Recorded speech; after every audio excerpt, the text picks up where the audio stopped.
Welcome, Warrior Nation, to homecoming here at Paul L. Parker Field. It is week 7 of IHSA football, and we are hosting Indianapolis Tindley here on homecoming evening.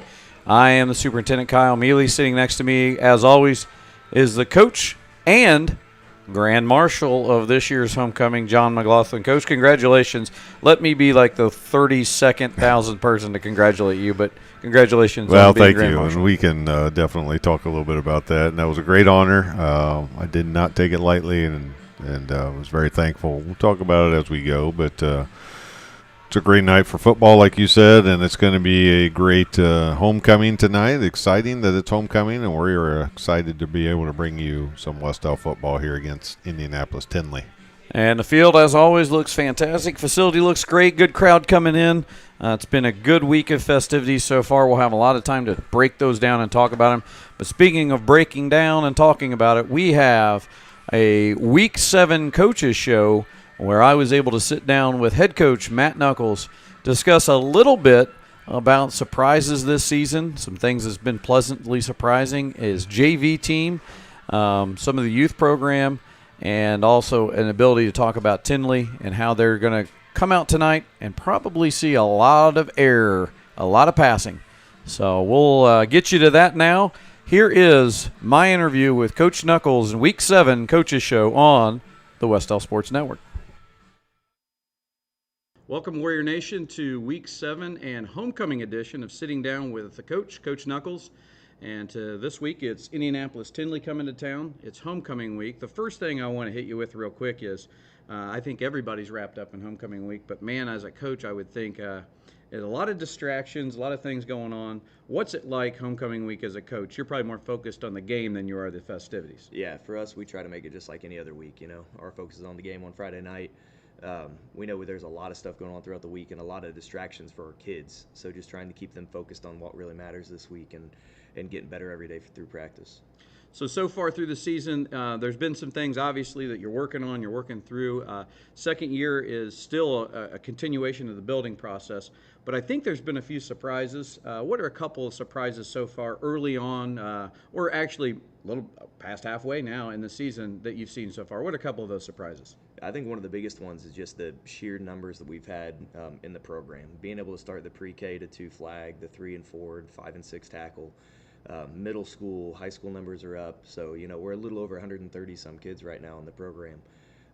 And I did not expect to be there yet. And we want that to keep growing, hopefully 150, 160 kids. Yeah.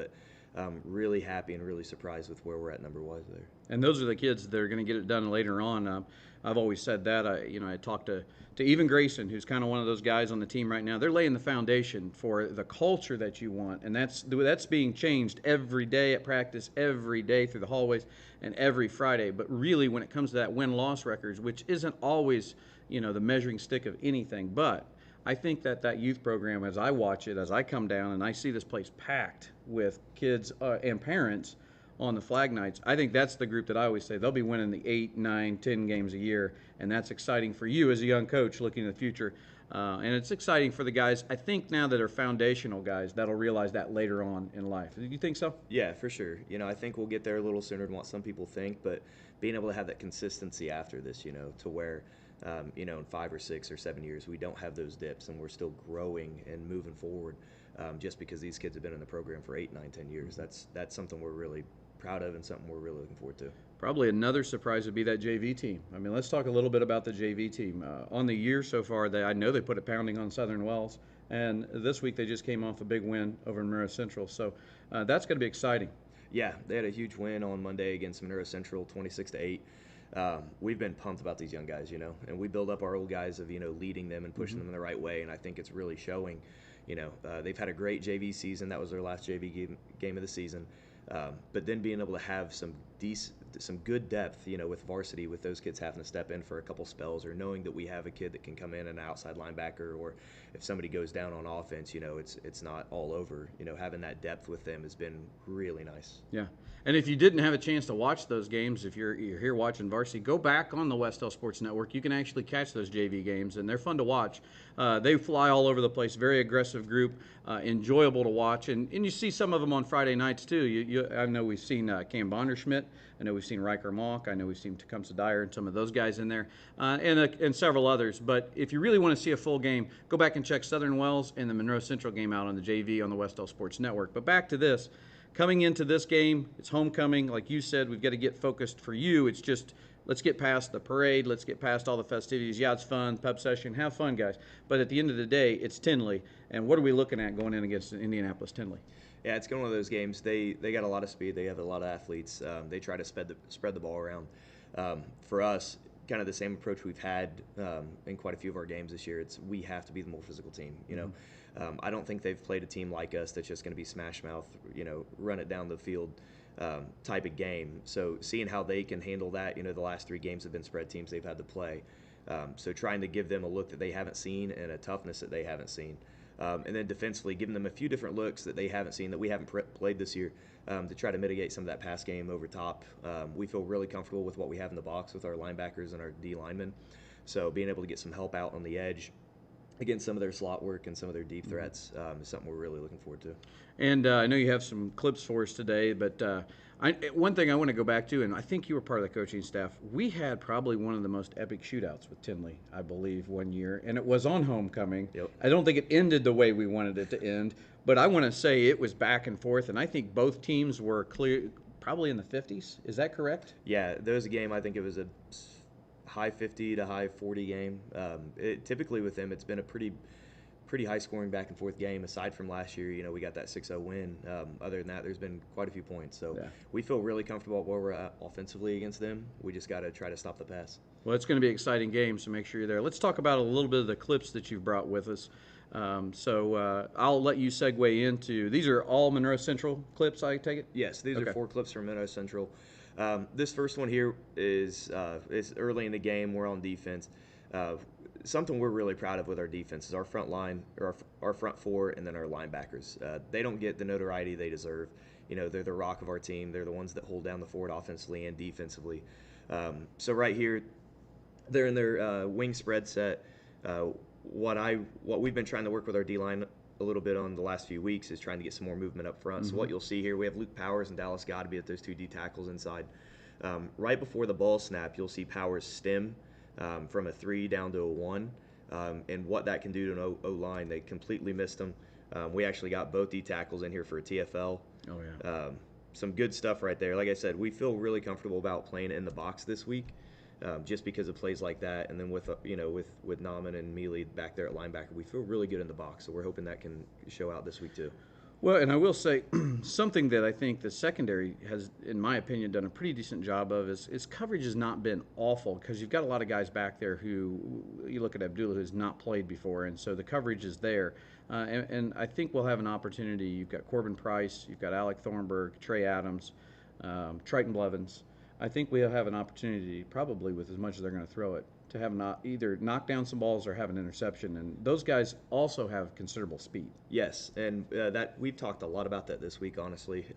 We referred it back to last week's Notre Dame game. You know, if you watch that game, on their last drive, Notre Dame had an opportunity on a big-time play where they dropped an interception. And in the moment, it may have felt like a good play because it was, a loss of down. They didn't get any yards, but then Ohio State went down and scored and won. So we've really been. Well, make sure you have 11 on the field. That helps. Yeah.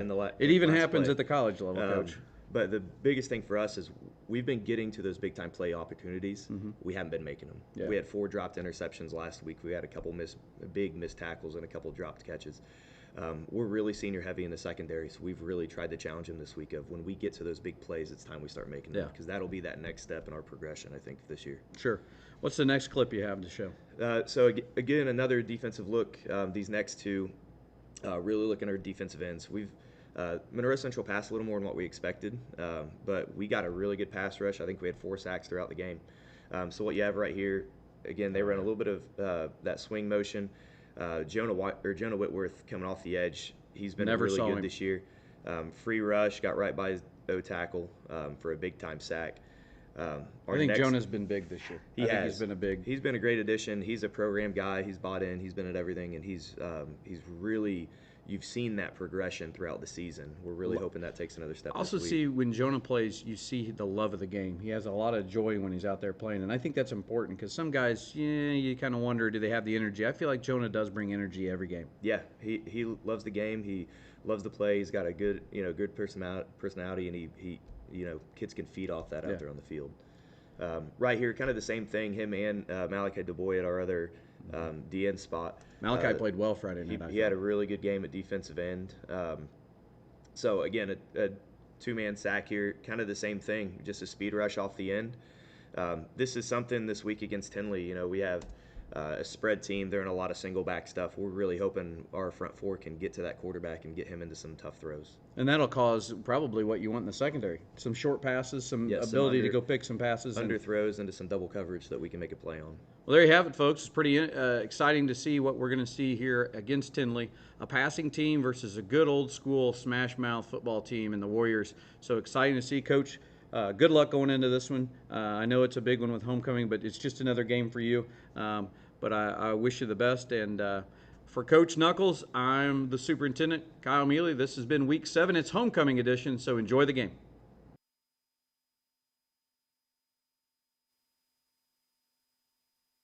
And there you have it, the interview with Coach Knuckles, and he gave us a little bit of insight into some of the younger guys coming up. The junior varsity team has had a pretty strong season so far. Some really good games, one against Southern Wells, the other one against Monroe Central, and it's a lot of talent. We see that some nights out here when we have seen some of the younger guys come out and play.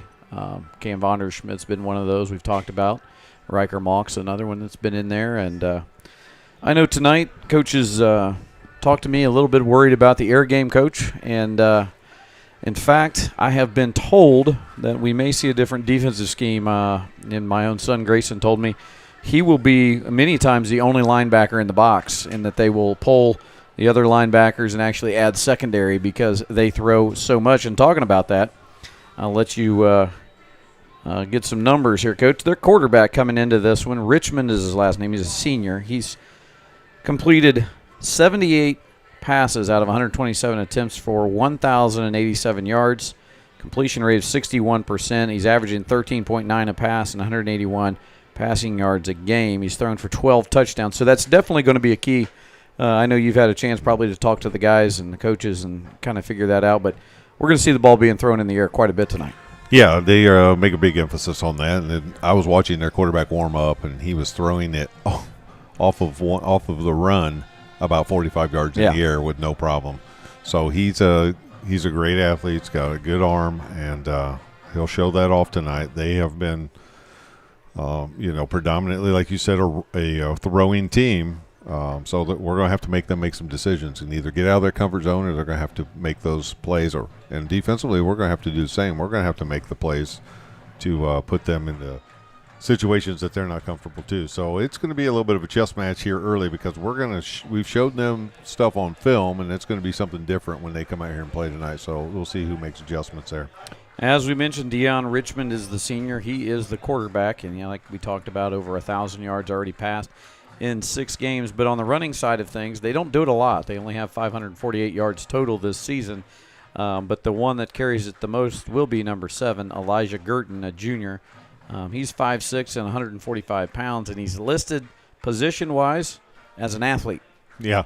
So that ought to tell you a lot. Yeah, Whether they've got 2 or 3 of them listed as athletes. Yeah. And that means they play just about everywhere, kind of like a Travis Hunter for the Colorado Buffaloes. Just both sides of the ball, play everywhere. So they have the chance. Now, he's only carrying at 5.1 yards a game, or 5.1 yards per carry, 35 yards a game. So it's not overwhelming. But here's the thing. We've had in the past matchups with Tindley, Coach, you've been out here. We had a shootout one year. I mean, it was in the 60s and 70s. Yeah. And that you could see a lot of offense tonight. We're hoping on the Wes-Del side that we get some defense, but it's definitely going to be a test for our secondary. It's also going to be a test to not get some pass interference calls. There's going to be a lot of things going on, and what that also means is it could be a long game. Yeah, it could be, because anytime that ball hits the ground, there's going to be a stoppage of play. So, yeah, it could be. And, you just never know with us throwing something different at them. Let's hope that we can handle it and it all goes well. And here comes your Warriors out bringing the team out here on homecoming night. A little bit of good atmosphere. A little darker than usual. Getting to see the lights in action. Seeing the lights as we start this off. So, yeah, I think it's going to be a good matchup. The one thing that we noticed on the field, two things I guess we noticed. One, they're a little bigger than we thought they might be. Yeah. And also, they have a lot more kids than they've had in the past years coming over here. So, that'll give them a little bit of depth, too. So, it doesn't matter here in a minute when we kick it off. Both teams have to play and figure it out on the field. Looking at the Warriors offensively, obviously passing-wise, we've only thrown for 495 yards this season. All of those thrown mostly by Triton Blevins, our senior quarterback, who has completed 34 completions for 34 completions out of 82 attempts for those 495 yards. We are a rushing team, so it's a completely different setup for us. We've ran the ball for 859 yards. We're averaging 143 yards on the ground per game, and our leader in that is Trey Adams and Brock Nauman. Those two are a two-headed monster between our halfback and fullback. Trey Adams has 346 yards rushing for 57 a game so far, and Brock Nauman has 354 for 59 a game. So those are the names you're going to hear. Receiving-wise, you'll also hear names like Abdulameer, who has 252 yards receiving this season and 1 touchdown, and then Trey Adams adds in 214 yards receiving for 3 touchdowns. So it's going to be an interesting one tonight. It's going to be one where we're going to have to really be on our toes and be ready for anything that, even if you get a big lead, they're going to be able to come back quick with the pass game. So we're getting ready here, as you can see on your screen, as everyone's getting lined up for the national anthem. And as we do that, we're going to give you a nice shot. Looks like it's going to be the high school choir tonight. It is? Right down here in front of us. I on see. The field, I do. I saw the band, but they are down here on the field right in front. The high school choir, led by choir director Emily Love. They are right down in front on the track. Yeah, we'll take a listen to them.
And a beautiful job there by the Warrior Choir.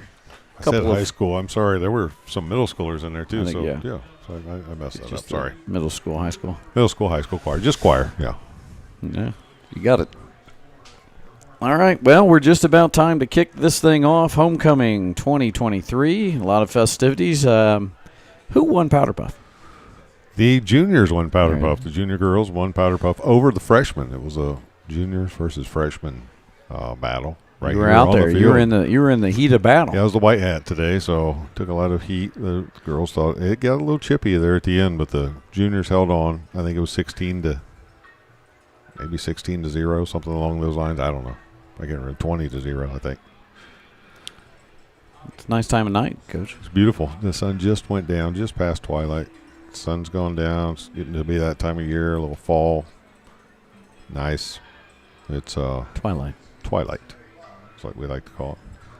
Here we go. We're getting ready for the coin toss. See where we're going to be here, whether we're going to be receiving or kicking. Looks like our captain's out there. Triton, Trey, Grayson, and can't see the other one on the other end. Can't either. I'm going to take a guess that it might be Brock. It's 52. Sure. Is that Malachi? Could be. Yeah, I guess I could take a gander. It is Malachi. Malachi Dubois. Well, while we're waiting on that to happen, and you see that on your screen, down at the bottom of the screen is the Star Financial Bank scoreboard.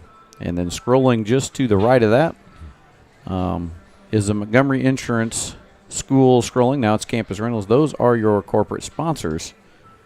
And then we have other ones that we'll talk about. Van Mater Reed Realty Team is your Wes-Del Sports Network sponsor. Dowling Dumpster Rentals and the Star Financial Bank. Bringing all of this action to you. If you know someone who would like to be a sponsor of the Wes-Del Sports Network, have them reach out to me at kmealy@wes-del.org. kmealy@wes-del.org, and we'll get you set up. We would love more sponsors to help us bring these to you free. One of the few schools in the state of Indiana who does not charge for the views. So do us a favor, since we give this to you for free. Hit the subscribe button. I dare you. If you hit that subscribe button, we will get some monetary gain, and then we will even have even more ability to not only bring these games, but others. Behind us is the producer, Mr. Romine. He got this all set up for us. And well, we won the toss and deferred, so we will kick off first. We're going to be playing some D. On defense, we're going to show them this new defense that we're going to be playing some defense. Coach Richards, the old ball coach, schemed up. See what he came up with here tonight. You mean Kyle, the old ball coach Richards? That's what we like to call him. Hats on backwards. It's game time. He's ready to go. Over the top. It's getting here. It's getting early with the movie references. Although it was movie week for homecoming. That's right. I got that. I think that's what. What genre is arm wrestling? All of them. All of them. It's not a good start. All the above.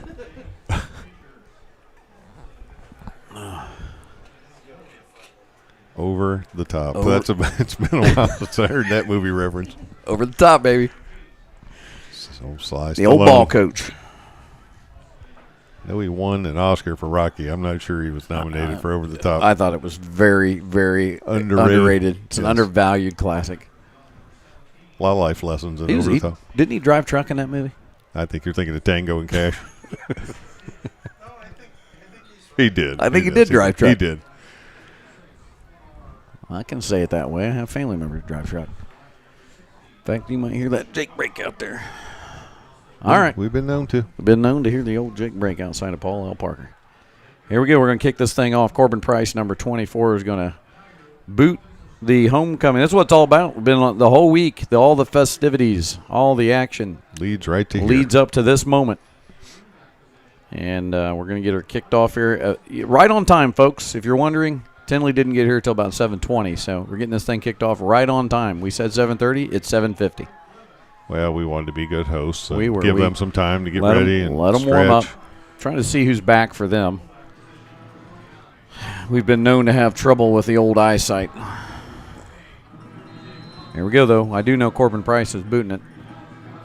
And we're off. Homecoming 2023. Here we go. Nice kick. Kick is off.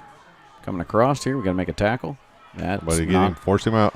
And we finally get him knocked down. He's across the 50-yard line, though. That was a not the return that the Warriors wanted, but a good return for the Tindley Tigers. Mason Davis and Corbin Price on the tackle. We really don't want your kicker making a lot of tackles, although Corbin is one of our better athletes. So your quarterback, number 11, Dion Richmond, is coming out with over 1,000 yards passing. So they're going to throw it in the air, and we'll see what the defense. But there has been talk of emptying a lot of the linebackers out to put in some secondary to cover this passing game. They'll spread you out, and right now we have nobody covering anyone, so that might be a bad start. Got 3 to the left here. There we go. Now they're going to make it 4. Now they're 4 to the left. This is definitely a different setup that than is we're used to a seeing. triangle down here. Let's see what happens here if we can get any kind of pressure on them. Looked like they There's were offsides. That's a Somebody- hold. That's a terrible hold. Somebody Good was grief. offsides. You want to talk about a hold? I guess they're going to get the offsides penalty first, but my gosh. Go back and look at how badly Brock got held. It was brutal. See what the call is here. False start. Oh, illegal formation. I guess you can't get a triangle. A diamond. Whatever they were in. You can't do it. Well, Maybe that wasn't what it was. I don't know. I think they may have not had anyone. Well, I'm just guessing, but It was interesting. I don't know so much. It was the 4 guys out here. I don't know if they had someone covered up on the end It of the wasn't. line. It wasn't the. Let's see what they do this time. Now it's It wasn't that diamond. Diamonds are forever down here. no. They have K Jewelers. Every not a sponsor, but could be. If every they're still in kiss. business. Every kiss begins with K. 2 to the left, 2 to the right. And it's 15. First and 15. Here we go. Knocked him back a little bit. This is a handoff. This is a run. So we dared them to Tackle run. is finally made, knocked out of bounds by Grayson Mealy. That was number 10 for them, and that is Kevin Getter. Kevin Getter, junior, 5'9", 200 pounds, and he picked up about 7. Yeah, he turned the corner. It looked like we might be able to get a hand on him there, stop him for a shorter gain, but he was able to get around the corner and pick up, like you said, about 7 yards on that first run. At this pace, we're going to see September 30th because we are moving slow here. And Deion Richmond wiping his hands off on the center's towel there. So it's a fake. That's Throws thrown, it underthrown. short. It's going to bring up 3rd down. Coach, I watched him when I walked out here. The dude can throw it. Yeah, he can sling it all over the place, lefty too. Yeah. So it comes out a little different than what you're used to. And 3rd and 8 on the 47. got a new play call there from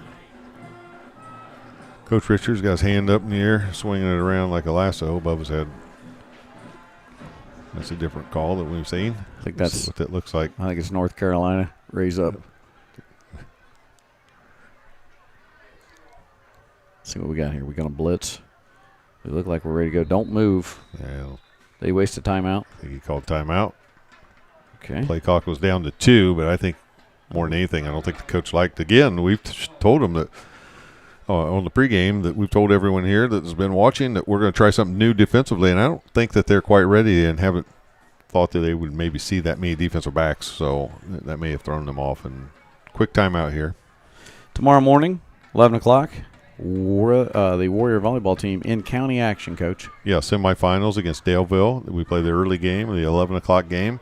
And Daleville got the bye. We were able to beat Cowan in 3 sets earlier. That was last night.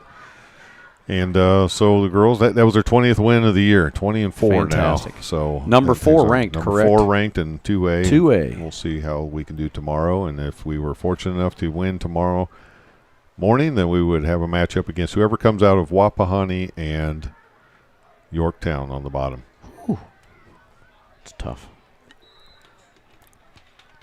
All right, here we go. 3rd down and 8. Gonna do a little screen out there. Come on, let's make a tackle. And we do. It does. Ooh. And Grayson Mealy and Wow. who is that? That's Vondi. Wow. Vondi hits him, and Grayson finished it off. Yeah. I haven't seen him hit somebody that hard since he hit his sister today. Today at the pep session. Today at the pep session, and one of the little. Yeah, that was brutal. She took it well, though. Yeah, she wore it. At the last minute, he caught her. I was happy about He that. did. He didn't catch that guy. He just No. drove him into the Yeah. pavement. So Good day, mate. all right, 4th down, or I believe they'll punt. You never know, though. looks like they are going to at least take a look Ooh, at it. we almost got in on that one. That's a nice punt. It's going back. Trey's going That to gives us a Wes-Del leave that be. favorable bounce. Yep.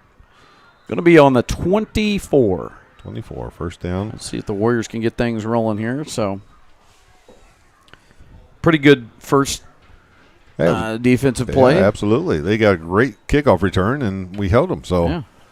a little bit of self-inflicted wounds on their own part. They're getting that first penalty on the first play, but then we were still able to hold. So good job. 10:40 to go here in the first quarter. Warriors have it. See if you'll probably see a steady diet of the run game here. I don't know what it's going to be like. We're going to go see what happens up front. We can move them. And Brock gets a nice carry. Finished off nicely there by 18. But I don't know what is happening over there, but holy Corbin and number 3. Keep your eye on that situation. Yeah, they were pushing each other all the way down. Number 3 was like, hey, listen, when he's on the ground, he's down, bud. That is Saheem Muhammad, number 3. Oh, it's going to be 2nd and 6. Good little pickup there by our fullback, Brock Nauman, on the first carry. Triton Blevins, your quarterback. That's Adams in motion. There's a pitch to Adams. He's trying to follow in there and get behind Grayson. Nice little pickup. There's a flag. Nice little pickup. You think that was a face mask? It's either a face mask or a hold on Mason Davis. We'll see. It was close to... It's close to a face mask, but Mason was driving a guy in backwards a little bit there. We'll see what they call it. Well, we'll take the face mask. All right. It's going to be a first down. 5 yards from the end of the run. Will be first down. All right, we'll take it. Penalties are... If we can win the penalty game, that'll be good. Penalties and turnovers, you want to you want to be on the lower end of those two statistics. So we definitely will take so far 2 penalties against them, and it's hurt them both times. So the first game's first down, or the first down of the game, that sounds better, okay, was the Warriors. Having a little Peter Brady going on here, Coach. My voice is cracking. Well, that's all right. When it's time to change. There's a handoff. Oh, nice.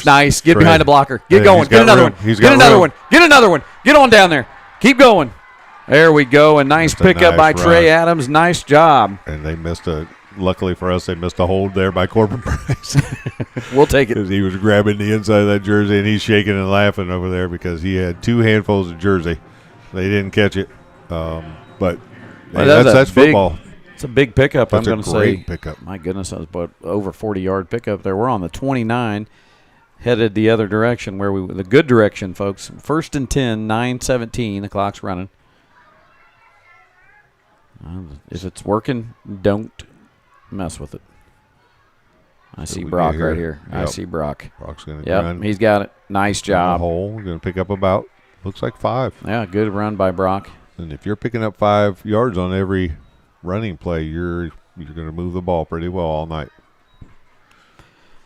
And that's what you got. Well, they're calling it. And they're backing it up a little bit. Well, I've never said that they were good at spotting. Second, it's going to be 2nd and 6.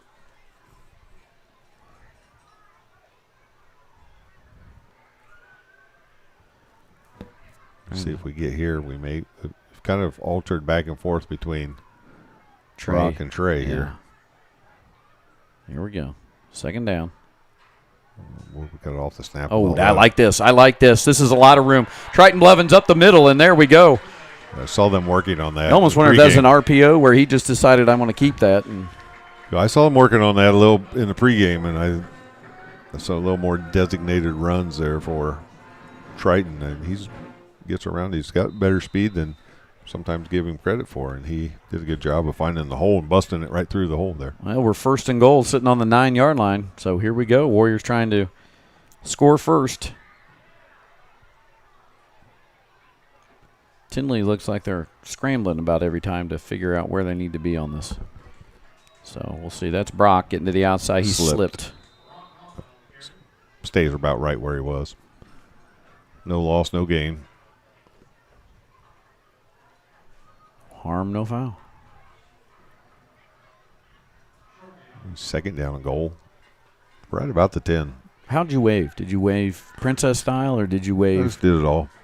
Most of the time I was throwing candy. Did you do any of the salute, 2 finger? The double point with the guns. The guns. Everyone get a kid, bang. Yep. Hey, bang. Did you have candy? Here's a Tootsie Roll. Yeah, I went through bags of candy like you wouldn't believe. Oh, look There's here. a handoff Look to Trey. This is going in. This is going in. Oh. Tried an arm tackle and Trey ran through it. Yeah. Got it all the way down to looks like the 2. Yeah, it's going to be third and 2. Goal. Maybe the 1. We'll see where they mark it. Yeah. I say we just the 2. I say we just push him in. Triton, just push him in. What What kind of candy were you throwing? Everything. I mean, you name it, I was throwing it. Whoppers? Yep. Wow. I hate Whoppers. Dots, Whoppers. I kept a lot of dots. But Tootsies. Tootsie Rolls. We're going to see what we can do here. Punch this in. Yeah, there it is. Triton Blevins. I don't think he got it. What? He didn't. He stood up. He got stood up. He looked like he was going to lean in, and he about a yard into that got stood straight up. And so that's going to be 4th No and goal. gain. We're on 4th down. All right. Well, I'm not so sure you don't try that one again. It didn't work that time, but stay a little lower, Trey. you know what I think we do? I think we give it to Brock. Well, that's a good call too. I think we give it to Brock and have him run behind somebody. And Corbin's going to let us know here. First of all, we need to get to the line, too. Got to get the play going here. Let's see what we do. This is a big play, 4th down. This is a momentum play. We're either going to get a big momentum score or they're going to get a big stop and be excited. Are we doing it again? Yeah, I think it's going to be a snap. Nope. It's Brock That's this Brock. time. Get in there. And Get in there. He's in. Hit the lights. There's a touchdown. Brock Nauman, folks. There we go. Homecoming night. Putting it on the board. 6-0. 5:55 to go. It looks like we're going to try to kick. We are. Yeah. Well, Corbin was, I think, 2 for 2, 3 for 3 at Couple Southern games Wells. ago. Listen, if they don't, I know a couple girls from Powder Puff that can come out here. I saw that this week. My goodness. We had to have a kickoff in one game. We did. All overtimes went to field goal kicks, and we had some nice kicks. Let's see if Corbin can match it. He got that one in. And I think he got that one. It's good. There we go. 7-0 on homecoming. A good start. Let's see if the Warriors can hold. We're going to take a quick break here on the Wes-Del Sports Network. At Indiana Farm Bureau Insurance, we're not just good at insurance. We're good at Emma and Jake's just baby-proof their 2-bedroom bungalow to prepare for baby number 1 insurance. We're good at Madeline and Chance's just gave in and became minivan people to make room for baby number 2 insurance. And we're good at Gabby and Nate's just moved to a house with a bigger backyard to welcome fur baby number 3 insurance. Start with Indiana Farm Bureau Insurance and stop knocking on wood. And there you go. You can thank these sponsors for the Wes-Del Sports Network. The Van Mater Reed Realty Team. Jan Van Mater Reed, Brian Van Mater. Call the Van Mater Reed Realty Team if you are in the market for a new home. There's no team that'll work any harder and any better for you. Star Financial Bank, as always, they've been with us since day one. Star Financial Bank, if you need a loan, you need some banking needs, head over to Star Bank and tell them Trent sent you. And also, Dowling Dumpster Rentals. If you need something moved, Need to dump it? need something dumped, Take it to Mike. if it's a fall clean out of the garage, call Mike Dowling. You see A lot of good stuff. You see that moon over there? Harvest Moon. I was about to mention it, but it's going to sneak over the. It's a great pumpkin. It's going to sneak over the trees here in a minute. Be beautiful. There we go. Kickoff. Warriors up 7-0. Let's see if we can taken by the see if we can back make man, a number tackle. 7. Let's make a tackle. Let's make a tackle. Let's make a tackle. Let's make a Gets to tackle. the outside, and Let's make a tackle. Zach Reno misses Let's him. make There's a a tackle. flag. It's coming back. That's a late flag. Well, you know what? And That is a late flag. Corbin had to do what he could there, and he just kind of dove at his legs to get him down. So I hesitate to say anything. This is going to be on them. That was so late. it didn't even impact the play, did No, it? I mean it happened so long. I mean, I don't know if he Maybe couldn't he was find digging his flag. For it. He was probably digging. I don't for know it. what. I mean, Come it on, was John. the right call. It was the right call, but it happened It so long happens ago. week after week that you are on these guys. I know, I I'm just sorry. need you to get on board. All right. I just yeah. struggling to find people, and I- you just need to yes, back off. This is an example right here. I mean, they're doing the best they can. I know it was the right call. I don't doubt that. It just seemed like He lost it in his beard. I don't know. He lost it. Lost in his eyes or something. I don't know. It's an old Debbie Gibson song. Yeah, but I think he has hungry eyes. Yeah. Or does. maybe he has Betty Davis eyes. I don't know what he's got, but he had a hard time getting that flag out. But anyway, nevertheless, it's back. You don't want to. You think I'm out of ice songs? No. I think you got. I think I might be. All right. Backed them up. They're on the 22. It's 1st and 10. 5:43 to go here in the first quarter. Warriors lead 7-0. Man in motion, number 17. We get a handoff. Going to be a handoff, and he is met. It was Dallas, I think. By Dallas Godby, and Dallas stood him up and set him down. That did not work for them. Picked up 2, so it's going to be 2nd and 8. Crikey. Some dress-up days. Was movie week. Today was Crocodile Dundee. Today was Australian. I think it's Australian night here. I don't know. This guy probably. Yeah. And not a sponsor, but could Outback's be. not a sponsor. Subaru isn't either. Could be. There we go. 2nd down and 7. Back to pass like we Get in thought. there. Get in There's there. a nice pass and a nice And that's catch. a 1st down. Old Marvin Harrison rule just go down. 1st down. Stop the clock. Reset the chains. These guys, they act like they've never had to change a 1st down before. That one guy over there is struggling. Yeah. I should stop it. Yeah. 4:55 here in the first quarter. They're going to wind it. Is that where you normally position? Okay. Yeah, you can put it on either side. Like on the hash, or do you put it Yeah. 5 yards over where they put it? Another pass play. A lot of guys coming. We got and pressure. we're going to get him. We're going to get. Oh, no, we got out of it. He got out of it. Grayson's going to force him out. Grayson Forced him out of bounds. Healy Ooh. forces him out. And He ran into Eli. He ran into Eli Watt over there. Yeah. Was Eli Watt or the golf cart? And I think you'd take Eli over the golf cart. Yeah. I don't think Dion liked that. He did not It appreciate could it. have been a personal foul probably, but He had something. Yeah, well. he was going pretty. Racing gave him a nice little tap out of bounds there. Well, I mean, I'm not saying anything. It's football. No, he was supposed to shove him. Yeah. You know. I was more concerned about Eli not trying to maybe grab him or something. I don't know think if Eli. Eli I don't saw think him. Eli saw him coming. I don't either. 2nd and 8. He got there pretty quick. There's a handoff inside, Handoff. number 7. Yep. And he is down. And that is going to be 3rd down and about 4 or 3. Yeah, we'll say 4. Yeah. 3rd and 4 from about the 40-yard line. 4 minutes to go in the first quarter. Drumline. Drumline on the Harvest Moon night.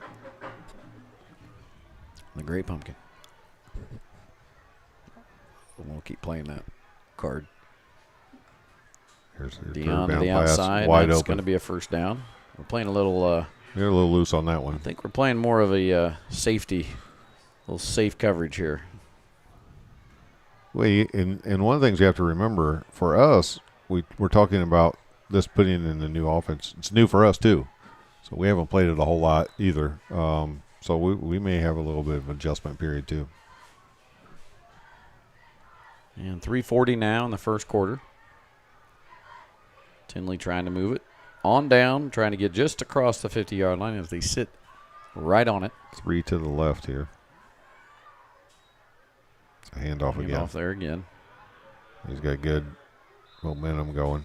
Forced out of bounds by Grayson Mealy, and he's going to get the 1st down. They've already signaled that that's just passed, so 1st down again. That's going to take him to about the 39-yard line.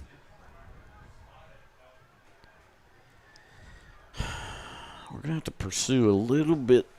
Well, they're running it more than what we talked about, that they throw it more, and so we're going to have to adjust when you see that run coming.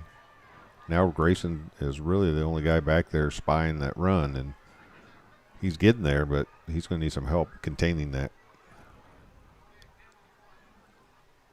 An interception would be nice. Take it. Back to pass. Right over the top. That was an athletic catch. And a nice tackle made by number 29, Brock Nauman. It'll be short of the 1st down, so it'll be 2nd and 3. Yeah. 2nd and 3. Janelle Miller on the catch.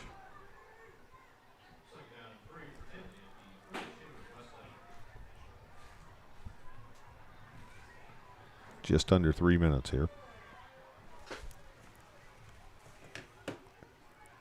Same setup. Same 3 receivers to the left. That's a fake handoff here. Throw. Richmond. Yeah, It looked like he's wide open. He's not wide open, but he caught it, and he's going to walk in. what happened there? Well, we played the long pass, and then it went over our head. He had to adjust and come back, and the defensive back did not, and so was able to get right back in front of him and make the catch there.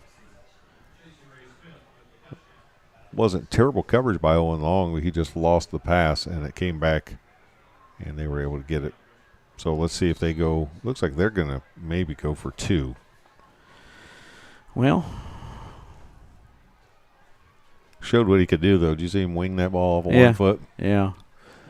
Just don't know what happened to our secondary. I think we fell asleep for a minute. Well, 2:34. Going see for if we can 2. get a stop right here, and this would be a nice stop. Back to throw Pressure again. coming. Got a Ball guy over being the middle, thrown, and and he makes the catch. That's what I'm worried about. I'm worried about our secondary issues. We're playing behind. Well, We're we'll not. see if we can make some adjustments over here, talk about it, and see what we can do. Game is a game of adjustments, so we'll see what we can do. We'll see what we can do. And that moon is up. It's beautiful. It is pretty nice. It's just adding to the flavor here on homecoming. It's almost like you painted a picture for a homecoming football game. You got this beautiful facility. They got the lights. You got this moon shining over bright here. Paint me a Gaston. I believe Tracy Lawrence sang that.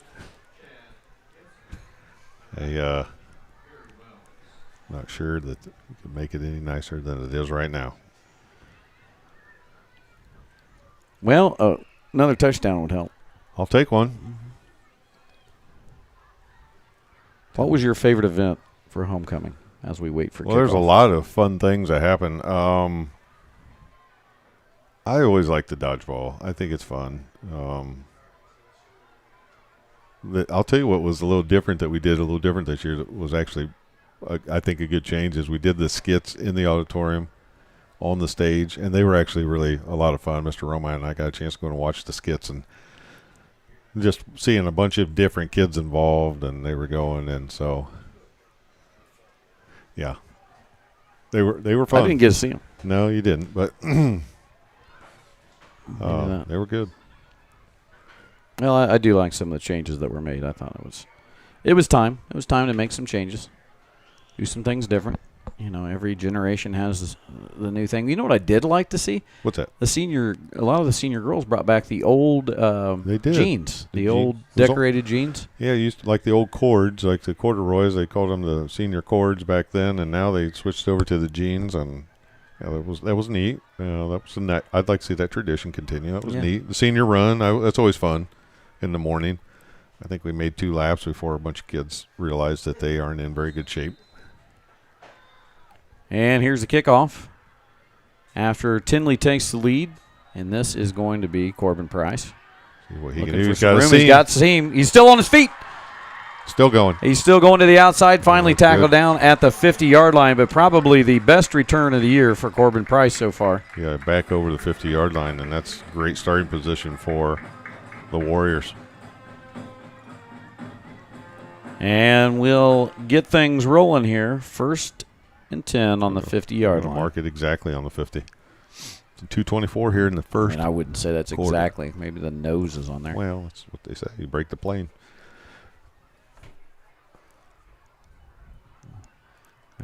Tinley's yelling for another guy to get on here, and here comes 53. He's coming out.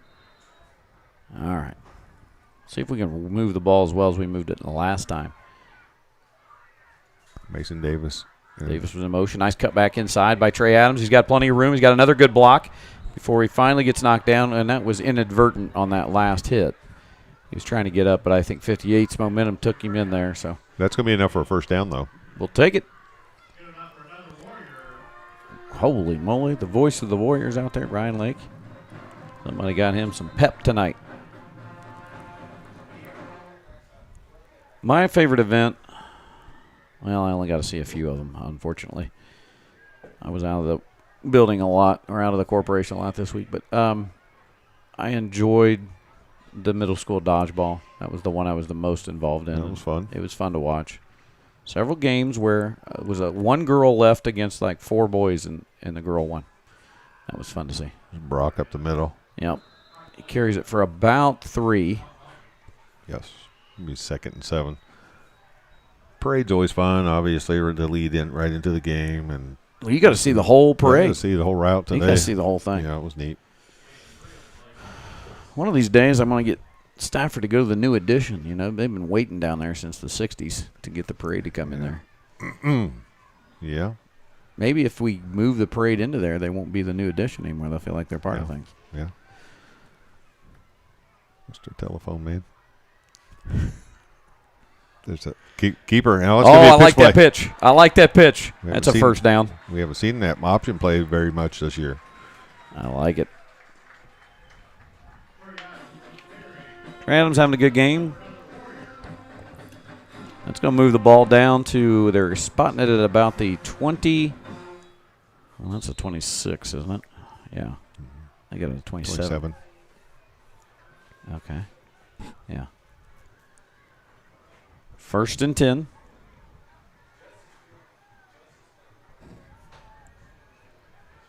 Good Still first here, quarter. Still in the first quarter. Yeah, 49 seconds left. That was Things rolling. And there is Triton trying to get up the middle. He gets maybe back to the line of scrimmage. I tried think. that play earlier and got some good yardage out of it. They defended it a little better that time.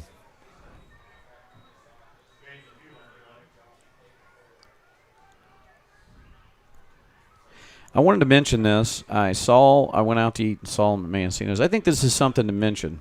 Okay. Saw Clay Adams' parents tonight. And something that I think gets unnoticed is Clay Adams is finishing up his senior year of a 4-year starter at Taylor University.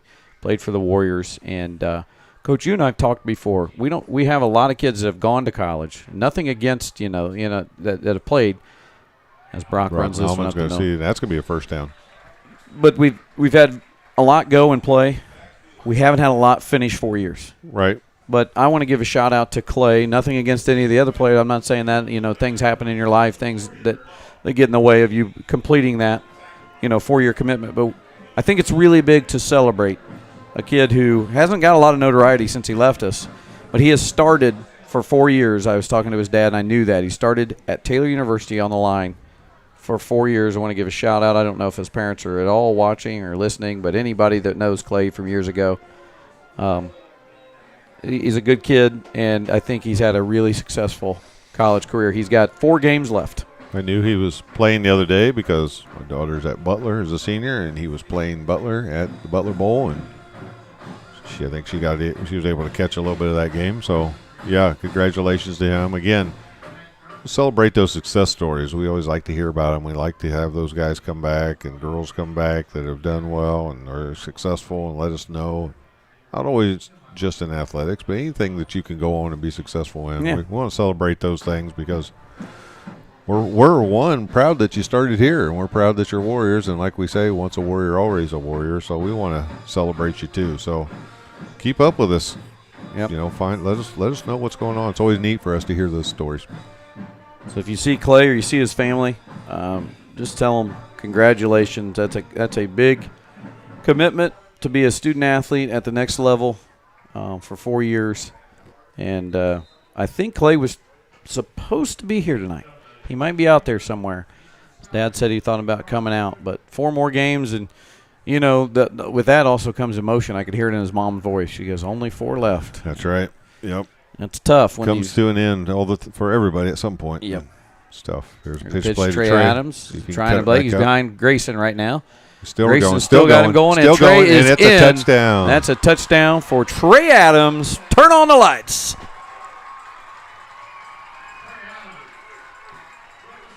Great run, great blocking, nice patient running by Trey. Cut it upfield, and then got behind Grayson and just kind of rode that in. And then once Grayson got locked into that guy, he just kind of went to his left, popped right in the end zone.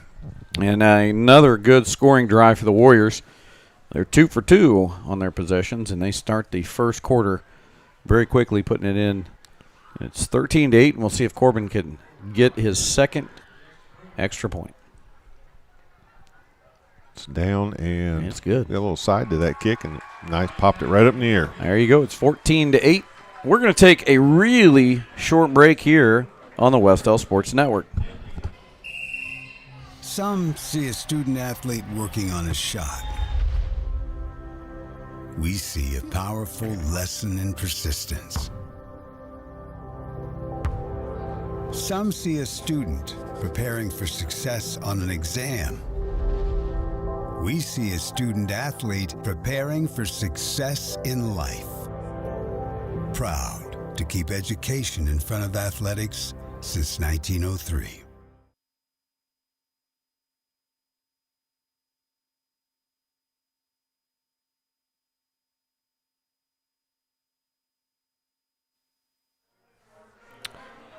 Warriors score again, 14-8, 11:53 to go, and they will be kicking off to Tindley. The big thing I think in this one, Coach, is going to be who can make more stops. I think the scoring is going to be there. Yeah, it looks that way, doesn't it? It looks like it's going to be a shootout tonight, so defense is going to be key. Who's going to be able to get key stops and limit your turnovers? You don't want to turn the ball. No turnover so far. You don't want to see that. I don't know if he should run like that. That looked painful. Well, Thank God we're on turf. Officials' knees. yeah. Corbin Price to kick off. A little squib kick this time. Oh, it hits the up. Back. Make a tackle. Make a tackle. Make a tackle. There we go. Yeah, it's There about the we 41. Started. Tackle made there by Reno was involved. Oh, we got a down Warrior to Trey Adams. No, it's Jonah Whitworth, I believe. Being helped off, but he's coming off on his own. That was Vonner Schmidt in there on the tackle also, Whitworth. Here come the Warrior defense. Looks like Jonah's holding his back. Tony will take care of him over here and see what we got. The magician, Tony Cox. There are your fans, Coach. I don't know even who these people Well, are. they just keep coming to the window. I did throw a lot of candy up today, so I I was gonna say, made you friends. made a lot of friends. Yeah. No one's waving at me, I can tell you that. Yeah. No, they're not. That's true. You know what was funny is you would throw it out, and I was a couple of things behind you, and they would throw it right back at me. Oh, well. Yeah. Next time, take a bag with you. I- There's a pass out to number 2. That would look Nice like a tackle. nice tackle, Corbin Price. Way to tackle. Minimal pickup at all. That's what Maybe we a need yard. right there. That's the kind of tackling we need out of the secondary. I like it. Looks like it's going to be a 2-yard pickup, so 2nd and 8. Must be a long drive from Tindley.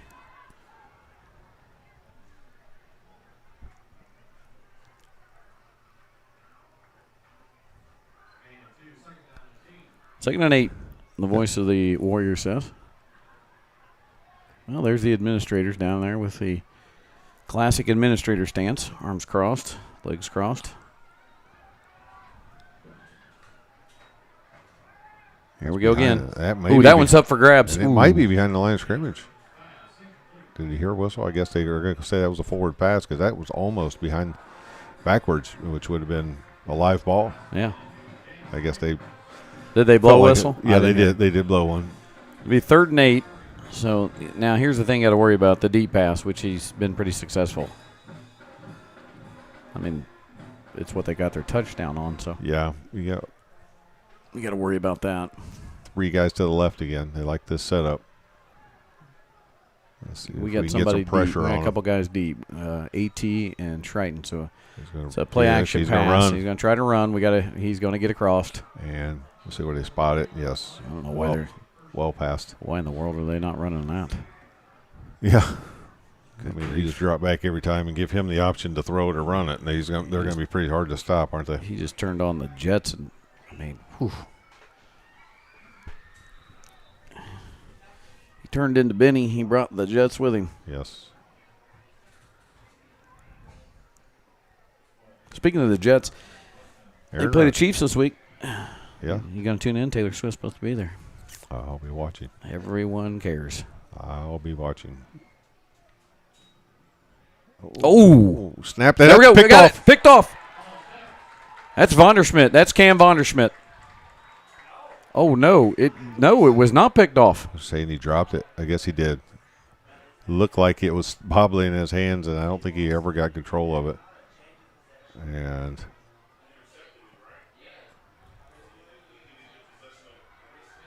wow.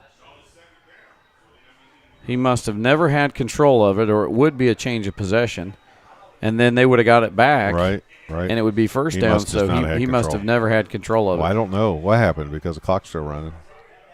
Either that or it may just be a malfunction on our end. But we've got to make a tackle. There we go. So this is going to be trouble for them. This will be fourth, and well, they're calling it third. Dallas Godby and Grayson Mealy both in on the tackle there. I'm a little confused here. They're saying third down? Fourth down.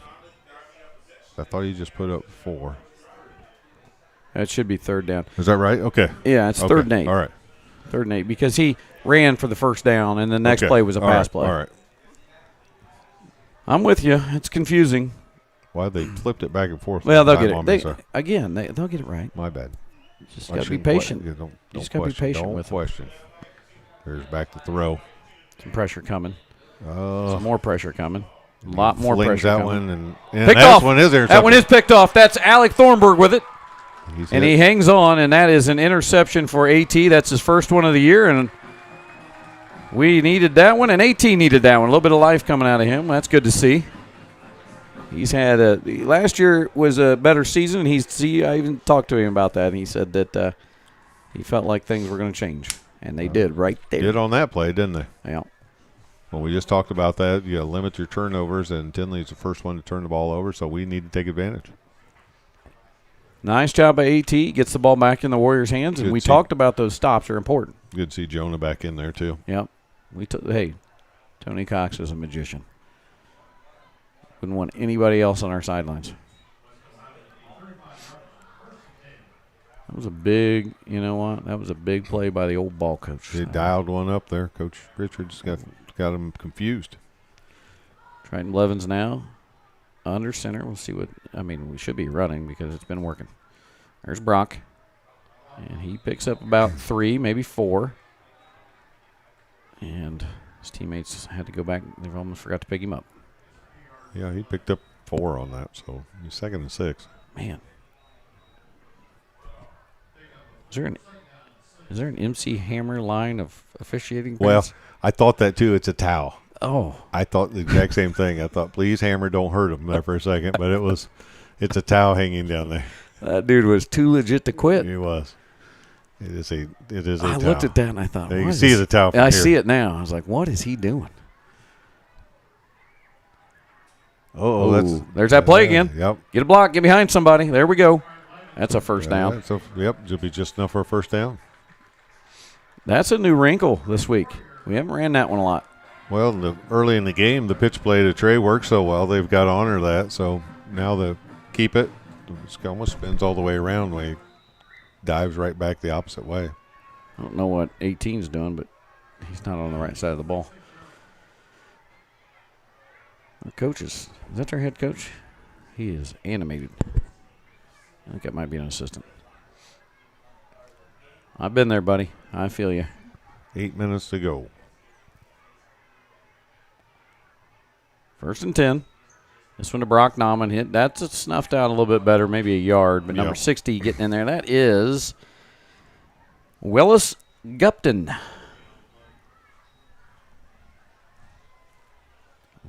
Picked up maybe 1.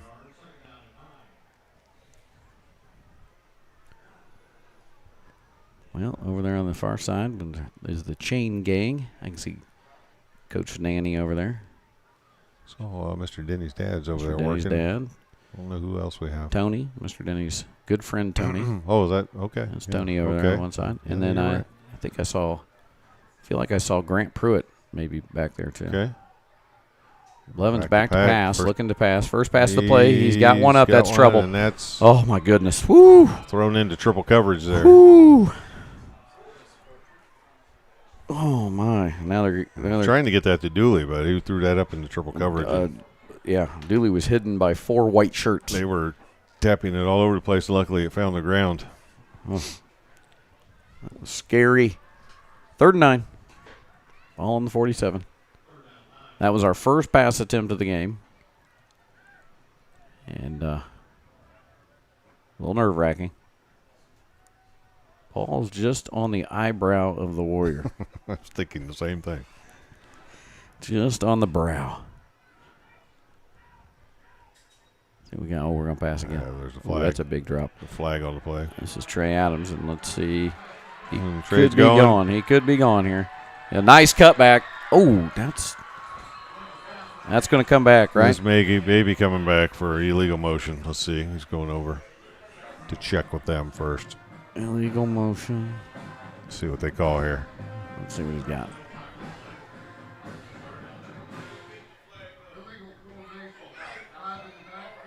Five in the backfield, illegal formation. So Five in the that's coming backfield. all the way back.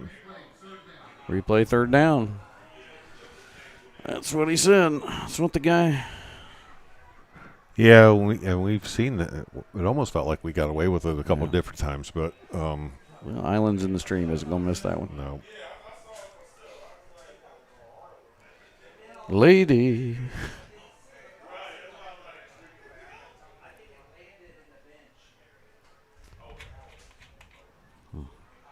All kinds of theories up here in the booth. Yeah, there's always a lot of help.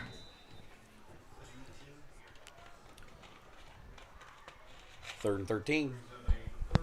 Oh, ball's going to be on the 42. Third and 13. 6:30. And the clock's still running. Wasn't there a penalty?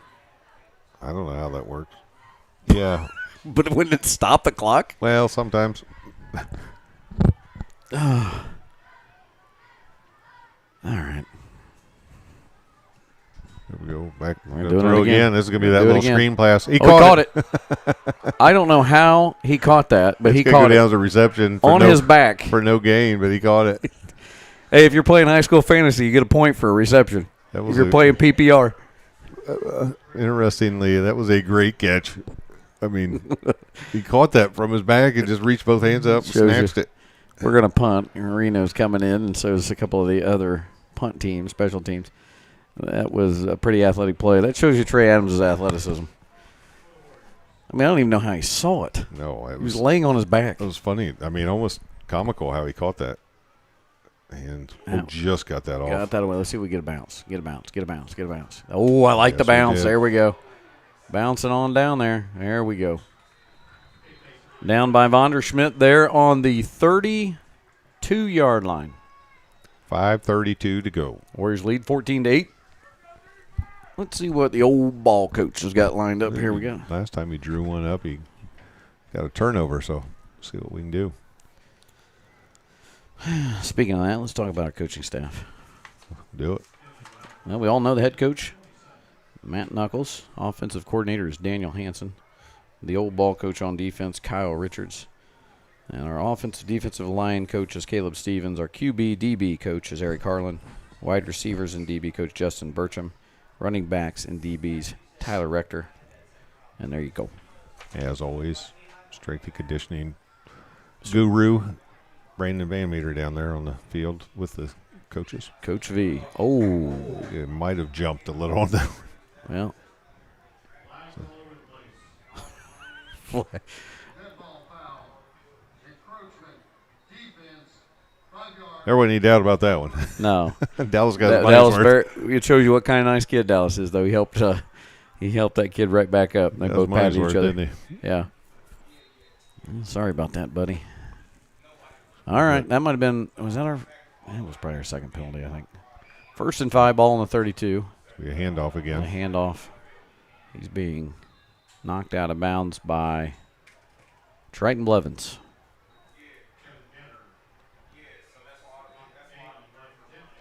That's going to be a first down for Tindley.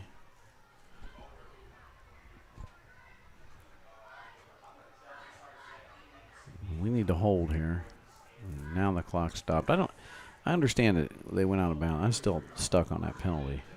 Yeah, I'll have to ask somebody. I don't know About that. why the clock ran. I have theories. We have to ask this guy. He usually knows when to hold him and when to fold him. I have some theories up here as to what was going on. I think we were 4 slices of pizza in and talking about, I don't know what, up here in the booth. Now, what do we got? Timeout? Yeah, we're going to stay. We're going to stay. Timeout. I believe it's Tindley. Pretty sure Tindley. We haven't gotten the official word. They're No. talking about it right Waiting now. on it. But We're waiting on the old coward of the county to let us know exactly what the call was. well, Look at this dog. pick to find time to. Leave me, Lucille. Oh, you sure you're glad you stayed with us, folks? It's homecoming. It's homecoming. Kenny Rogers style. And your cheerleaders are Delaney Huffman, Gracie Drake, Ava Whitmire, Tori Clark, Brianna Hale, Bailey Combs, Hayden Browning, Presley Curtis, Kylie Proctor, Kirsten Ronan, Jenna Woodson, and as always, cheer coach Tori Purdue. And you'll hear from Tori. That was my halftime interview today. Well, there you go. We'll try to bring you some of the halftime homecoming festivities that go on the field or on the track here. We'll bring you the homecoming court, and you'll be able to see all that.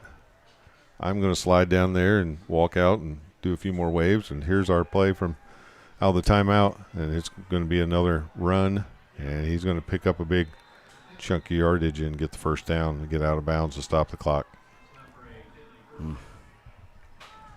So we'll try to bring you all those things happening on the track and all the festivities that go with homecoming, and then we'll share with you that halftime interview with the cheerleaders. It was fun. Can't wait. Didn't have just one guest this time. Had 3 cheerleaders on set. 1st and 10, ball on the 46. 5:20 to go. And they're going to pass again. And this time, stay low. There you go. Finish it. Oh, And my breaks gosh. Lou. Oh, my Finish gosh. the tackle. Trey had him, and he got out somehow. Somebody else has got Well, somebody's got to come in there and Yeah. finish. They were standing right there. Just finish the tackle. Oh, see my if that's- gosh. Are they giving them a first down on that? No, shouldn't be yet. Shouldn't be. Second and about 2. It should have been second and long, but instead it's second and 2. Credit the running back there for sliding out there and picking up I just don't another know 8 why. yards. I just don't know why 2 other guys were standing right there. They didn't go in and finish that tackle. Seemed like we kind of all were expecting Trey to do that, I didn't we? guess. Got to help out your teammate. Grief. There's a handoff to 10. He's done a nice job on that. Handoff, a nice cutback. There's Fumble, a fumble. fumble, ball foul, and the Warriors pick it up.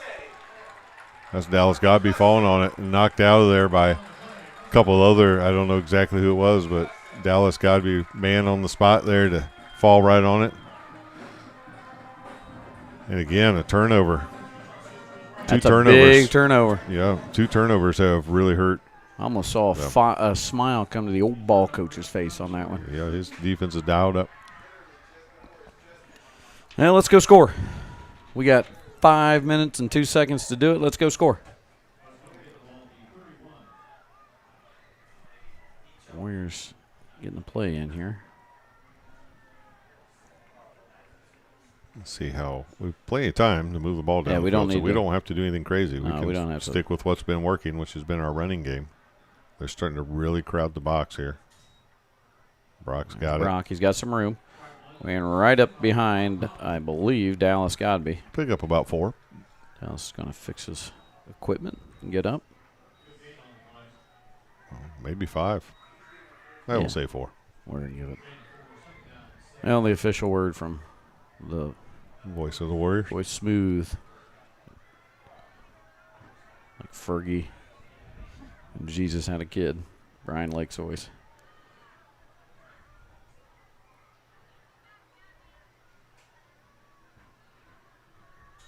This one going back to Brock, and that time he is met by big number 75. He did a good job holding on the ball because they were trying to strip it. Caleb Johnson. Caleb comes in at 5'10", 315. Yes, he does. Big kid. That was a big boy. Getting high fives from his team. That was a good tackle, and we didn't go anywhere. See what we cook up here. It's either going to have to be in something to the outside or if we're going to pass it. I don't know. We can throw another shrimp on the Barbie.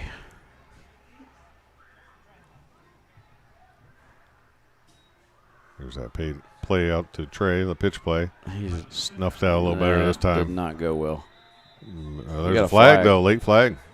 What's the flag on? What could that possibly I'm be? going to guess it's something to do in that pile up. Maybe a personal foul. Oh, holding on us. What was that? That looked like a personal hold. He called it a. He's He calling a but he holding. went like he went like that. Well, it wasn't picture perfect mechanics, no. But Come on, somebody buy him a rose. Let's see what this.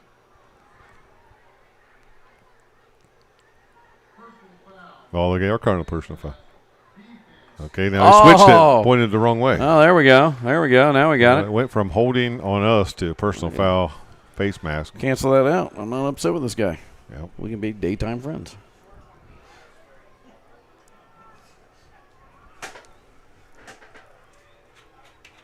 Somebody's just gonna have to Pull the plug on this.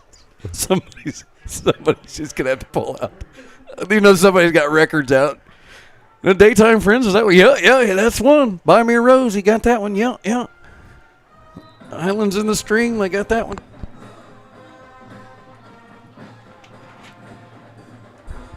Oh. 1st and 10. 3:27. Oh, fake pitch. That one was false start before it even got started. So the back is right back up 5 yards. Well,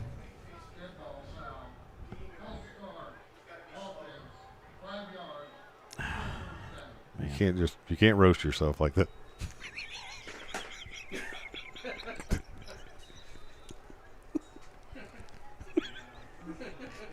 he beat me to it.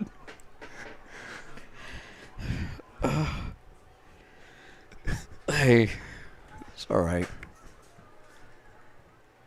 1st and 15 now from. He doesn't even really look like Kenny Rogers. That's the best part. Just the beards, that's it.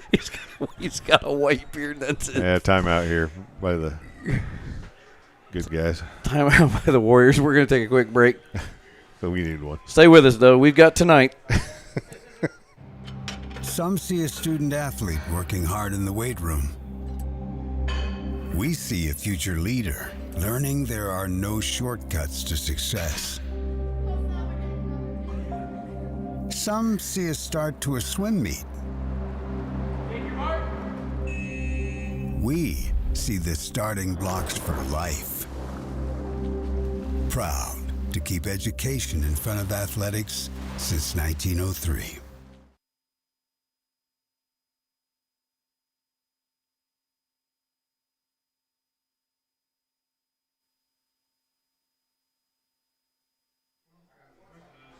And we're back. All right. Looks like 2:57 left to go, Coach, and it's going to be 1st and 15 after that little bit of. Well, we got to see if we can string together a little bit, take advantage of that turnover.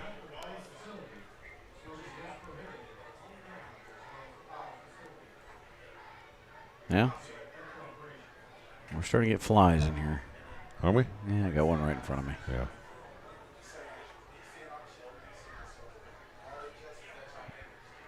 Fourteen to 8. Good guys. Here we go. 1st and 15. Looks like we haven't even hit the play clock. Triton's like, what are we doing? See what we dialed up out of this Adams timeout. in motion. It's going to be a Trey. It's Trey worked gets all it. night. He's getting Gonna in run behind some people. That's way down there. It's going to be Way down there. good second down. Is that the spot? Yeah, I think that's about right. I thought he rolled over a guy. I thought he wasn't down. I thought there was a defender. Whatever. Second and still a nice pickup. Yeah, I'm not going to knock it. It's 2nd and 3. Yeah, 2nd and 3, which instead of 1st and 15, that's a big chunk of it. So. 2:29 to go. Here we go. Stay with it. If it's working, It's going to be a don't little get away bit of rock. from rock. I like it. That'll pick up That's a the first down. Move the chains. That'll stop the clock enough. There's going to be that's going to be a personal foul on Tindley, I'm going to guess, after the play. Knocking down. Mason Davis and this guy have been going at it a little bit, and they may have caught one of them. Let's see.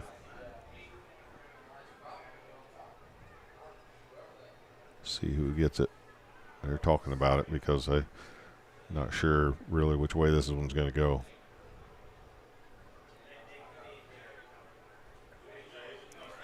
See what we get here. Well, they're gonna. It's offsetting. It may be.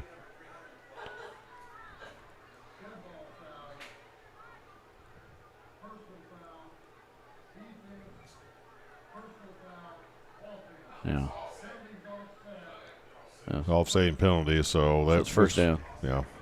So nothing more there, you know. Nothing changes. It's like the play. It's like those two penalties never happened. So, but You know what, Coach? Love will turn you around. Yeah, I said one thing that those guys are going to have to do is now they have the officials watching them. So that's true.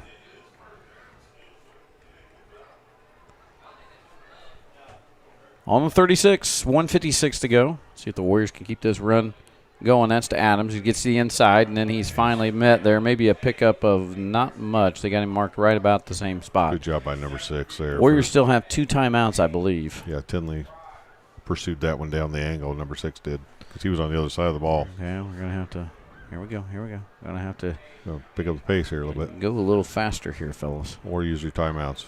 1:30. We got to get it in, get up to the line, and get going.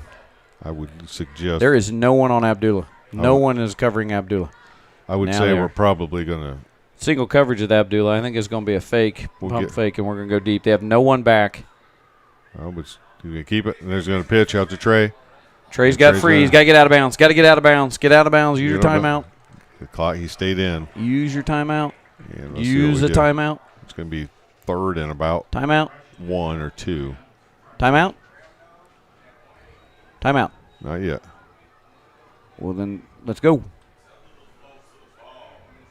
It'll be 3rd down and 2 here. So trying to catch him. We got to go, fellas. We got to go. We're down to 37 seconds.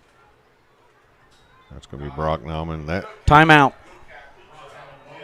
We'll see if that's enough to stop the clock for a measurement, maybe, or to stop it for a first down. You get free timeout if you get the first down. Yes, and they do. So we'll get if we hurry up to the line here. Well, we got to go. And he winded it. Yeah, come on. Yeah, the clock will start as soon as you. Let's go. As soon as you get the ball set for play. We got 2 timeouts in there. Do we have 2? Yeah, we got to. All right, let's see what we do here. This is going to be a pass play. Oh, that's a fumble. Call a timeout. Yeah, we do. And we do. That was a hard hit.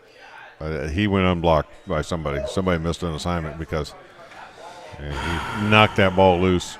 Now we have 11 seconds left. 2nd and it's going to be about 2nd and 14, but it's going to also push us back to about the 32-yard line. But we'll have 1 timeout left if we can get something downfield here. Otherwise, one thing in a little bit of the defense of the offense here, what you don't want to do is turn it back over to them and let them catch something and run it back on you here and take momentum. And we do have the lead, so we can go in halftime with the lead here. Yeah. So we'll see what happens. Good point. It's a good crowd. Good homecoming crowd. Yeah. A lot of the new spot is against the fence. That's where, you can come all the way up here in the top rows and you can hear a lot of help, or you go down there on that fence and get all kinds of help if you need it. Oh, they're solving some It's problems. actually a pretty neat place to stand and watch a game, though. I mean, I've been down there for different things, not for a varsity football game, but I've been down there for solving some of the world's problems down there for sure. So here's the setup. 2nd and 15. Ball's on the 31-yard line. There is 11 seconds left, so possibility of getting 2 plays in. We have 1 timeout remaining, so if we do not if it's a quick play, we're going to be running to get a timeout. We better do a better job of blocking is what we better do. Yeah. It's going to be another pass play. He's got better time He's got this timing. time. It's going up Dooley. to him. Dooley gets a person. Yeah, flag. there we go. We get the pass interference. There's going to be 6 seconds left. What's that? It's not a spot foul like it is in the just 15? NFL. Is it a 15-yard penalty? It'll be from the line of scrimmage, I believe. So, But is it 15? yeah, I think it's 15. And the question was, Is it 15? At this spot, well, when I'm hesitating because at this spot it may be half the distance. Well, now we have to go for it no matter what. Yeah. Here we go. We're going to step it off. And I'll be honest with you, when you were defensively and you only have this much time left in high school, Yeah. make the pass interference. When there's only 6 seconds left, don't let him catch it. Is that did he just motion a first down? Yeah. Yeah, It's a first down. But it's either let him catch it right down there and try not to if you're not in position, or just bat it down and knowing you've got This will be it. 6 seconds left. Chance, so I'd say it'd be another pass play unless it's this. Yeah, I don't think it's going to be the end around to Trey because he's out in cover or in the slot position. Yep. It was on our lineman. Yeah, that was number 72. I believe that's Easton Stewart. Yep. So Easton knew it. He kind of looking up at the sky. But, you know, it really doesn't affect you. It's going to back us up a little bit. Does it affect you, though? I mean, we're still going to. Got somebody knocking our camera down there. I just told her no.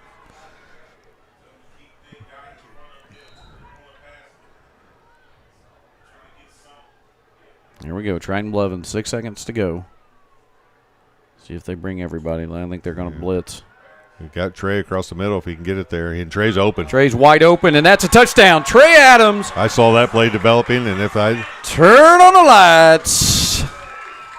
Trey Adams from Triton Blevins. Wide open, and Triton had to just deliver the ball and give him enough time. Credit the line. They gave him enough time to get it there, and with no time left on the clock. So it would be who's on the lights because they're not doing it? I don't know, but it would be an untimed play right here. If that's Burkett, I'm killing him. Well, I just yelled at him. Poor guy. First he does. All he does the pregame is play bad music, and then comes back with not turning the lights on. So here we go. Look for that 21st point. Let's see if we can get this and go in, and that is up, and it's good.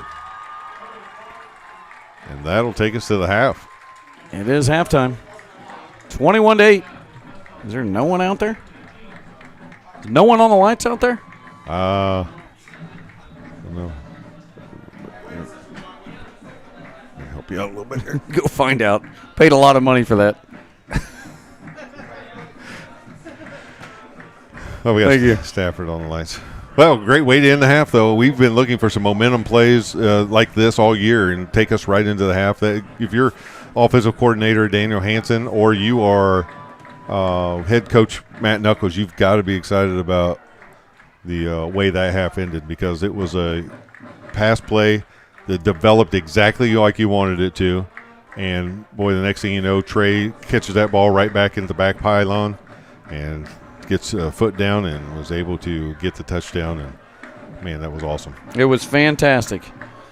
And I'll tell you, an exciting first half for the Warriors. They had a couple of turnovers there. They had the interception, a fumble recovery, and they were able to capitalize there at the end, as you said. Nice little play there to end the half, go in 21-8. So we're hoping that the second half is just as much fun, but we got some homecoming festivities. Yeah, I got to go. Yeah, you got to get out there. And we've got a interview, too. Yeah, I'll see you guys in a minute. All right. And there goes Coach. He is headed out. The Grand Marshal of 2023. I'm going to stay with you a little bit here. I asked Mr. Producer. Mr. Producer, are we doing the festivities first, sticking with that, and then doing the interview, or are we doing the interview? All right. We're going to stick with some of the homecoming festivities with you first here. And they are getting, I believe, set up with that right now. Here we go. We're getting the junior. These are the young elementary court for homecoming.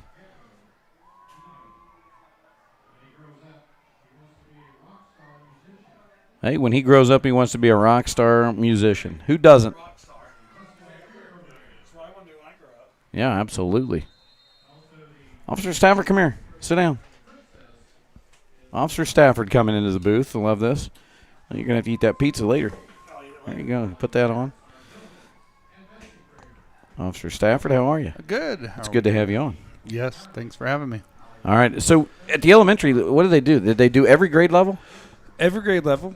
and it was a fundraiser for the cheerleaders. Oh, okay. So to donate, to vote, you paid $1 or whatever for who you wanted to be the prince and princess. That's a good little fundraiser. So here we go. We've got, what is that, kindergarten, and now we're up to first grade, and we're second grade headed out? I believe so. Second grade, and then fifth grade. I believe Natalie's a fifth grader. Oh.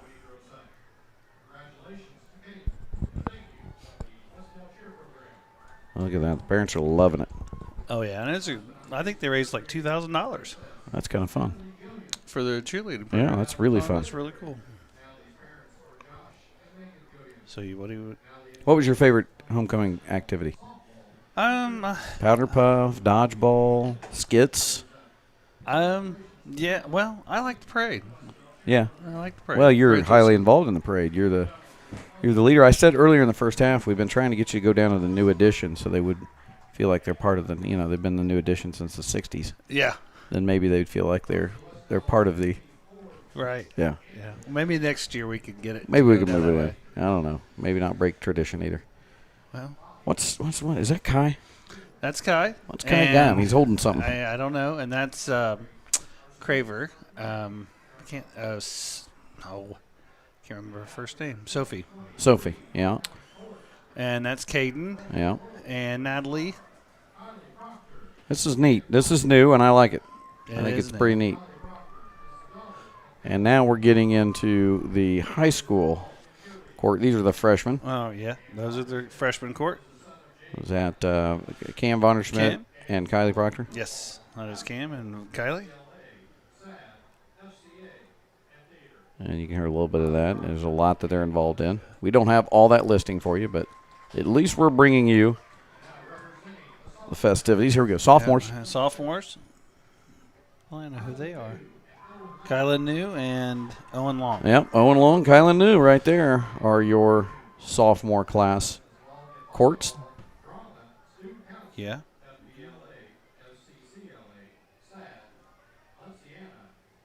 Oh, Kylan was involved in everything. There's Owen.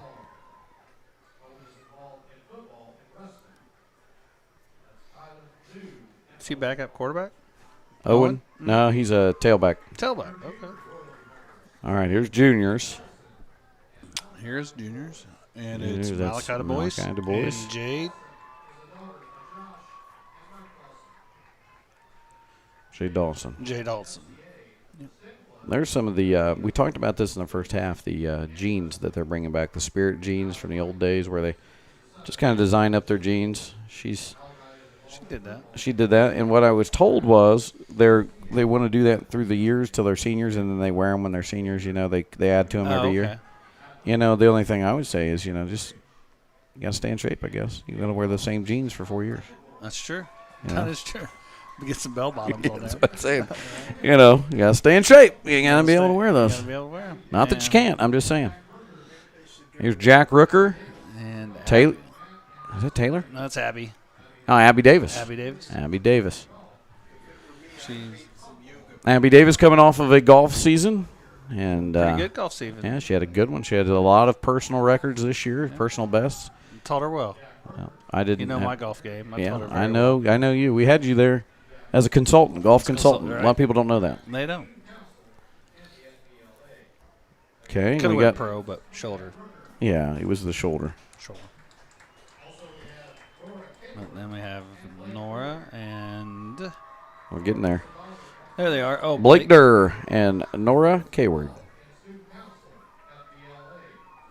They're always involved in.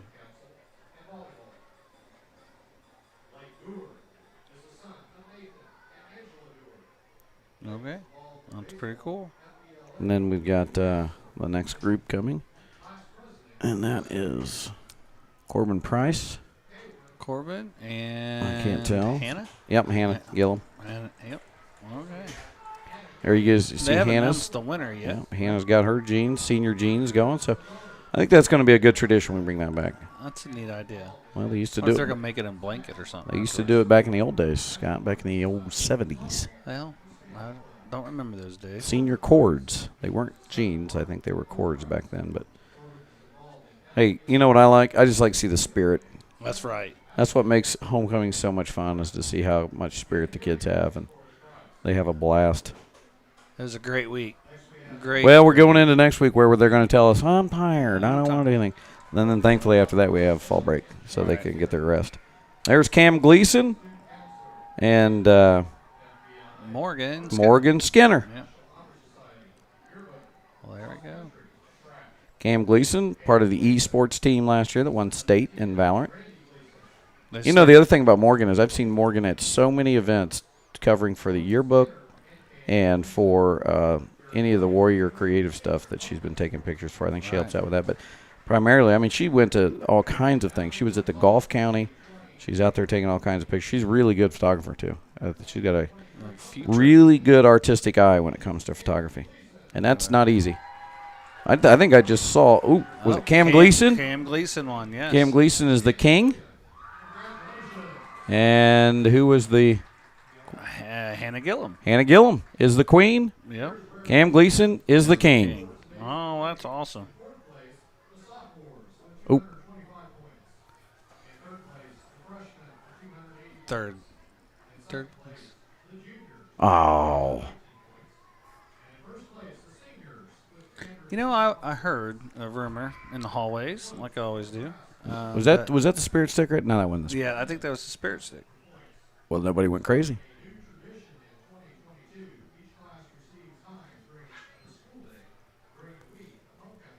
Okay, they're adding it all up. So that was, whatever that was, it was seniors in first, juniors in second, freshmen, and then sophomores. Yeah. So we're listening. We're trying to listen at the same time here, folks.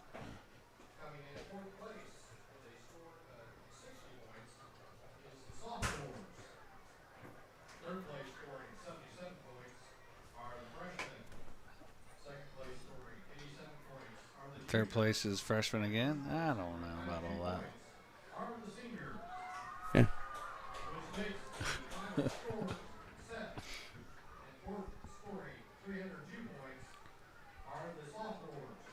Okay.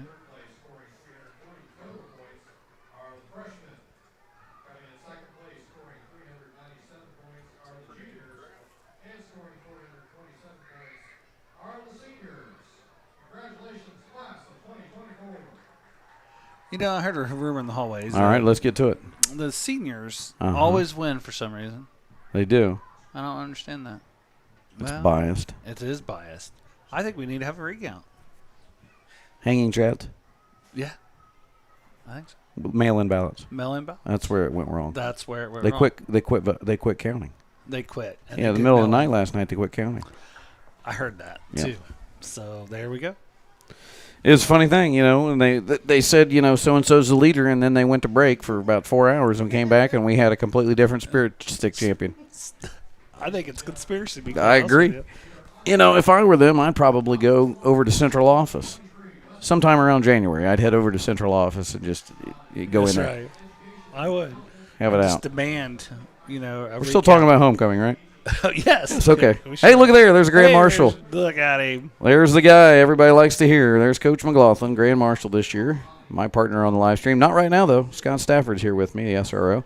But there you see, flanked on each side of him are his wife on our left, Brandy, and then his oldest daughter, who graduated in 2020, Cameron, is on our right, and then the far right is senior this year, Rachel McLaughlin. She's got a big game tomorrow in county. Yes, exciting. So, Coach McLaughlin, now they're reading some things off. He is the all-time leader in basketball wins as a coach at Wes-Del. He holds the record, and most successful coach we've had, spanning 10 years when it comes to wins. I know one thing he always mentioned to me was that he wanted to get done that he didn't get done. He always wanted that sectional. But I'm telling you what, man, he ran into Liberty Christian every year, and they were always able to recruit and load it. And I don't care if they're listening. It's unfair. Make a private class, IHSA, make a private class. But anyway. I agree. There's his family, and then he's put in a lot of time here at Wes-Del. This is I think it's his 11th year as an educator. Wow. And as you said, you've got Cameron, who graduated as a Warrior in 2020. She now goes to Butler. and she's finishing up there. And then Rachel, she's undecided on what she's going to do, but this is her senior year. Brandy, his wife, works for Salesforce there in Indianapolis. So there are the McLaughlins. He'll be back up here on the mic soon. I'm trying to think what other festivities we have. That might be it. I think that's it. We got 9:23 to go. Just enough time for our halftime show, right? We're going to cut right into that right now. Hey, Officer great. Stafford, Thanks I for appreciate it. inviting I'm going to me. let you get back to that pizza. Thank you And so much. we are going to take our halftime break. Here is Coach McLaughlin's halftime, and we're going to be back with you here shortly after halftime on the Wes-Del Sports Network. Welcome to the Wes-Del Sports Network halftime show. Today's guest is Tori Purdue. Tori, welcome to the show. Hi, thank you for having me. And today we're going to talk a little bit about cheerleading and being a cheerleading coach and how that is a little bit different than maybe coaching a different sport, or how it is very similar. So in some ways, I would say the differences are the length of the season. So tell us a little bit about, because I don't think people sometimes realize how long of a season it is for some of the girls that are involved in cheerleading. Yeah, it is a very long season. So we start usually in April. I usually have tryouts the week after spring break is when I try to do that. We do that because we go to camp in the summer, and I want to give the girls an opportunity to be able to fundraise for camp. And Right. so we start in April, we have tryouts, and then our season does not end until the first week of March that next year. Okay. So we get about 4 weeks off, Okay. approximately. And so camp in the summertime is, I'm sure, a big time to not only learn about, kind of your group as a coach and kind of just touch base with the girls to see how everybody's, fitting together, but also probably a way for you to just see how the season's going to go. And so where was camp this year? Where do you guys go, and how does that take place? So this is the third year that I've taken Wes-Del to camp, Okay. and we've been to AU and Ball State. This Okay. last summer was Anderson University. All right. And so how long will you be there if you're We at camp? it's 3 nights, 4 days. Okay. And we sleep in the dorms and, get the whole college life experience. So you're getting the whole experience there, and just full cheerleading the whole day? I mean, are we Yep. working together, working with other groups? We just all that together? Yeah, it's pretty intense, especially for the girls because they're not used to, cheering Right. for 12 hours a day. So we Right. start right at about 8 a.m. Okay. We usually meet around 7:15. I try to get them to eat breakfast, and then we go from about 8 a.m. to about 8 or 8:30 p.m. Now we do get like a lunch break, an hour lunch break, and maybe like a 2-hour dinner break. And then there's usually, there's always other squads there. So Right. this last year there were maybe 8 squads with us, and Okay. a lot of our squads that are around here. So we had Monroe Central, Blue River, and Eastern Hancock, which was kind of fun. It's Yeah. like our whole conference was there. A lot of Right. our conference was there. And any competitions involved in that too? So you starting off right away Mm-hmm. into some competitions, probably towards the end of the week, I'm Yeah, guessing? so the way it works is they teach you every day there's a little bit of a competition. So they teach you skills, and then in the evening of that camp day, you compete it in front of everyone, Okay. and then they give you a score. And then the next day is the same thing. And then the very last day is the final camp competition where the parents can come and anybody can come and watch, and you compete against everyone for an overall champion. You can see this is new to me, but I've always heard about you guys going to camp, and I know how it is when we go to camp, or some of the other sports. So I always thought it was interesting, and I thought it's probably a lot of fun too. Yeah, It's yeah, probably it a great definitely way. can be. Yeah. So then that leads you right into football. You're coming back right into the school year and right into the football season, and then that's a whole different ball game, because football season at the beginning of the year sure is a lot different than it is at the end of the year, being outside cheerleading. So Yes. that can bring its own probably issues. Yeah. So the weather definitely takes a factor into that. We are usually at the end of football season ready for basketball season because we're cold. Yeah. Right now we have not experienced that very much yet. It's still been pretty warm, so we've been really blessed with good weather so far. And I've always said that's my lack of toughness is I coached an inside sport so I wouldn't have to be out there, because it can be chilly, and there are nights where it snow. I mean, it Yeah. could get snow towards the Yeah. end of the season. Then into basketball season, again, a long season. So you're back to back right away. There's just a little bit of break Yeah, there, not there's like much. depending on how long you go in the sectional for Right. basketball, there can be, you know, anywhere from a month to 2 weeks. You know, usually you get most of November off. Not all of Right. it, but most of it. Right. Because, you know, we're getting ready for basketball, so those practices that within that month also change because we have to change the way things look for basketball. Right. So the last question here, and I hope this doesn't throw you off too much, but is what's something about cheerleading as a coach or a former cheerleader that we might not know? Maybe like, okay, this is a little bit more in depth, or this is something about cheerleading that you guys probably didn't know. Is there anything that stands out? So the very first thing that comes to my mind, and I talk to the girls about it too, is a lot of people don't realize how important consistency is with cheerleading.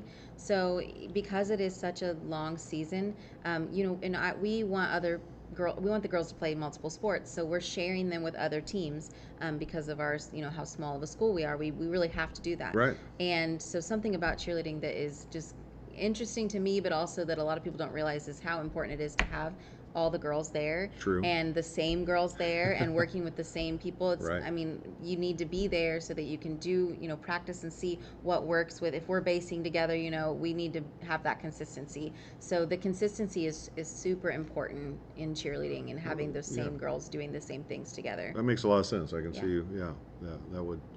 So good luck the rest of the year. I know that we're winding down football here, and we want to go as long as possible, obviously, in football, and then right into basketball. So good luck Yeah, the rest thank of the you. year. Thanks for Thanks, being on. appreciate And we're back here on the Wes-Del Sports Network with members of the cheerleading team. Girls, I'm going to let you introduce yourself. We'll start over here. Name and grade for me. I'm Gracie Drake, and I'm a junior. I'm Tori Clark, and I'm a junior. I'm Delaney Huffman, and I'm a senior. And we didn't mean to put Tori in the back here, but this is how it worked out with our set here. So when they all wanted to be on set together. So girls, thank you for being here, and we appreciate you being here. So tell me a little bit about some of the things going on. We'll start with Delaney. I know we have a new youth program going on. Tell me a little bit about our cheerleading youth program and some of the things you've done with that. So the girls get to practice, and it's K through 3 and 4th through 5th. And the 4th through 5th just finished up. Okay. The K through 3rd, they have their last game this Wednesday. Okay. And basically they get to practice like a normal cheerleader would, and they have a little mini like flag football teams. Right. And they get to cheer for them, and they get to have their palms if they like have them, or if they did our cheer clinic that we just did. And basically just be like a cheerleader and get to experience it and get a Awesome. better like grasp on what it would be like to actually be a high school or middle school And cheerleader. that sounds great and awesome. And so you're teaching them, and they're all looking up to you guys because you guys are the cheerleaders and you're teaching all the stuff. So Tori, help me out a little bit. Tell me a little bit about the clinic that you did. These are like probably bigger clinics, and I know we saw them all at one of the games, so that had to be fun and challenging at the same time, right? Yeah, it's more challenging with the little girls because they're kind of like ready to go home. But at the same time, they're having so much fun, and they look up to you more than you would think. They always watch what you're doing. Yeah, and that's one of the things we've always told our athletes here is make sure remember that they're looking up to you. Those little girls are looking up to you as cheerleaders and our athletes, and so you always want to make sure that you're putting on the right example. I thought it was great to watch the cheerleaders out there. It was so much fun to watch them when they were out cheering with you guys the other night. Some of them are just going nuts and they're having the best time of their life. We got a couple that are upset and crying, and you guys had to deal with them, and we're doing great. It's a lot of fun to watch you guys be involved with that. So now we're heading into like one of the biggest weeks of the year, homecoming week, cheerleading wise. Gracie, tell us a little bit about what homecoming week is like for a cheerleader. Homecoming week is extremely hectic, but it's very fun. We have a pep session on Friday, and where everyone gets involved. It's super fun with our crowd to get them hype and happy for our team to go into football on Friday. So everybody that obviously is here at the game tonight, you've seen that the girls here all year, but what you don't see is the stuff they're doing behind the scenes. You don't see the cheer clinics. You don't see all the hard work they're putting in and all the extra practices. And And one of the final ways they end their season, obviously, will go right from football right into basketball next season. But one of the things you don't see is that they're going to also be involved in some competitions. One of those being the summer, like we talked about already with Coach. But the other thing we have is we have the MEC competition at the end of the year. So who wants to talk about the MEC competition and the stress that goes with that? You want to fill us in a little bit with that? So we have to end up learning a routine, and it's 2 minutes long. That's what it has to be. And so you have to come up with like choreography to go with a dance, and you have to learn all of that, and you have to do stunts, and it's a lot of hard work, and you have to put a lot of commitment in. And like Coach said, being consistent is one of the main keys to doing good on our routines. And it's a lot of like putting practice in. We have practice almost every single day of the week when it comes down to like the last 2 weeks or so. And then you go and you get to do it in front of everyone, and then they do like kind of the judge ribbons you, right? and stuff. Yeah. And then you get like ribbons and stuff. Kind of like what we do at our like summer camp, but it's a little bit more like professional. And that's a big competition, and obviously take a lot of pride in it. So girls, on behalf of all of us, thank you so much for what you do. It's a long 2 seasons. I appreciate it. It's a lot of fun. I always enjoyed when I was the head coach. The cheerleading was great, awesome. I always felt like we were the loudest team and always had the best cheerleader. So I appreciate that. So on behalf of everybody, thank you for all your hard work, and keep it up, and we'll be watching you the rest of the year. Thank you. A fantastic interview by Coach McLaughlin. Thank you. Tell you what, all things cheerleading, we know them now. Yeah, I mean that was fun. That was that good. You never know what you're going to get when you interview some of these kids. Like sometimes they're shy, sometimes they don't. You know, we had a full set, as you could see there. I could see that. Yeah, we had to pack. You had to put somebody in back. Yeah, we did, but they don't. As you could see there by answering the questions, they were not shy about answering questions and did a great job, well spoken. And it was just nice to touch base there with the cheerleaders. And as you could tell from that interview, they work really hard. They're off season. It's a long season. So it was neat to be able to talk to them for a little bit. They do. And, you know, what I like about it is they don't get any of the notoriety they deserve. Right. They come to all these games, and they go to, you know, as a basketball coach, you were always good to them throughout the years as they followed you from the multiple schools you've been at, you know, being here the longest. And we talked about that at halftime in your 10 years here. But they just don't get a lot of notoriety, and they do. I mean, they're out there. I mean, they're practicing all the time. They go to summer camp. They do all the same stuff. And it was nice to see you sit down and shine a light on the cheerleading Well, I'll squad. tell you when it makes a difference is when you're on the road and you don't have a big crowd, or it's kind of a dead night, and you have some cheerleaders that are being really loud and cheering for you. It makes a difference. So thanks to the cheerleaders. Thanks. They're doing a great job tonight, ladies. And we forever apologize for taking you guys for granted, because you guys do such a good job. It would be hard to not have you down there and listening. And it must be getting cold because they went to the Jackets. I will also say that about the cheerleading programs. They have more uniforms. And I just talked to Tori Purdue at the volleyball game this week, senior night, and she talked about they've raised some funds for some new uniforms. I'm like, why not? Cool. Why not have, alternate number 7? Alternate. By the way, City. Emma Harlan, have you ever seen that? Emma Harlan served all 25 points of the final game on senior night. I've never seen that. I have never seen it. I asked Biff about it. He said he saw it when, of course, he's been to a lot of volleyball games. Yeah, saw he's one, old. one He's been time. around. But, served it. We started with the serve and served all 25 points. One player. Guess what? That's a school record, because you can't get any higher than that. Yeah. So even if somebody else did it, do you know how hard it had to be on her? I kept thinking, it's not really about the other team at this point, no offense, but a lot of pressure. At 20, you're like, let it go out of bounds. That's a good decision. And so the Warriors will get it here. And but I kept thinking to myself, man, she's got to start, getting inside at point 20. Like, I could easily serve this into the net and this could be over. But she got it done. I was talking to those girls afterwards, and they were saying how it was almost like in baseball, no hitter. No one wanted to be the one to make the mistake to end that. Yes. And so they a lot of credit to her teammates, because they did. They had to, It wasn't like she was just serving all aces. No, it wasn't all aces. The ball was coming back over, and they had to take care of business. So there was a lot of plays. No mistakes made, 25-0. And it was just that was neat on senior night to have a senior do Their that. last set ever as the girls together on that floor, and Biff's last set on that floor. Of course, we host sectional, but that we all know that's a neutral floor when it becomes sectional. So Here we go.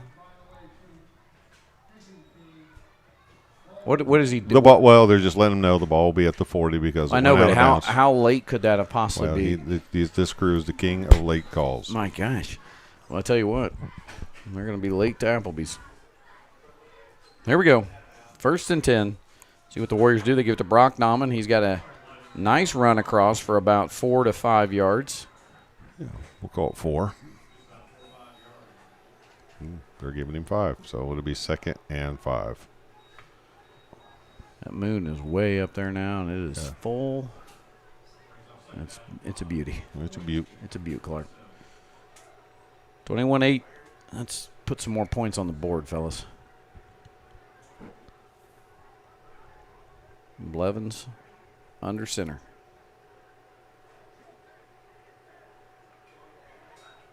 That's Brock Nauman again, and he's stumbling across, and they're finally pulling him back. But, boy, I think where they've got the spot, which I'll give them credit.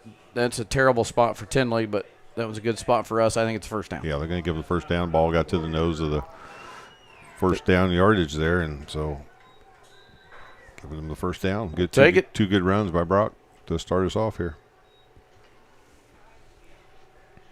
Homecoming court there. We got to see that. That was neat. We watched it all.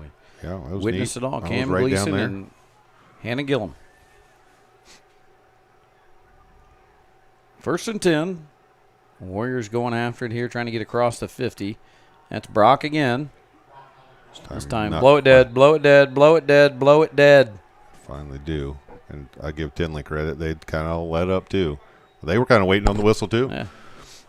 Everybody's taught play till the whistle.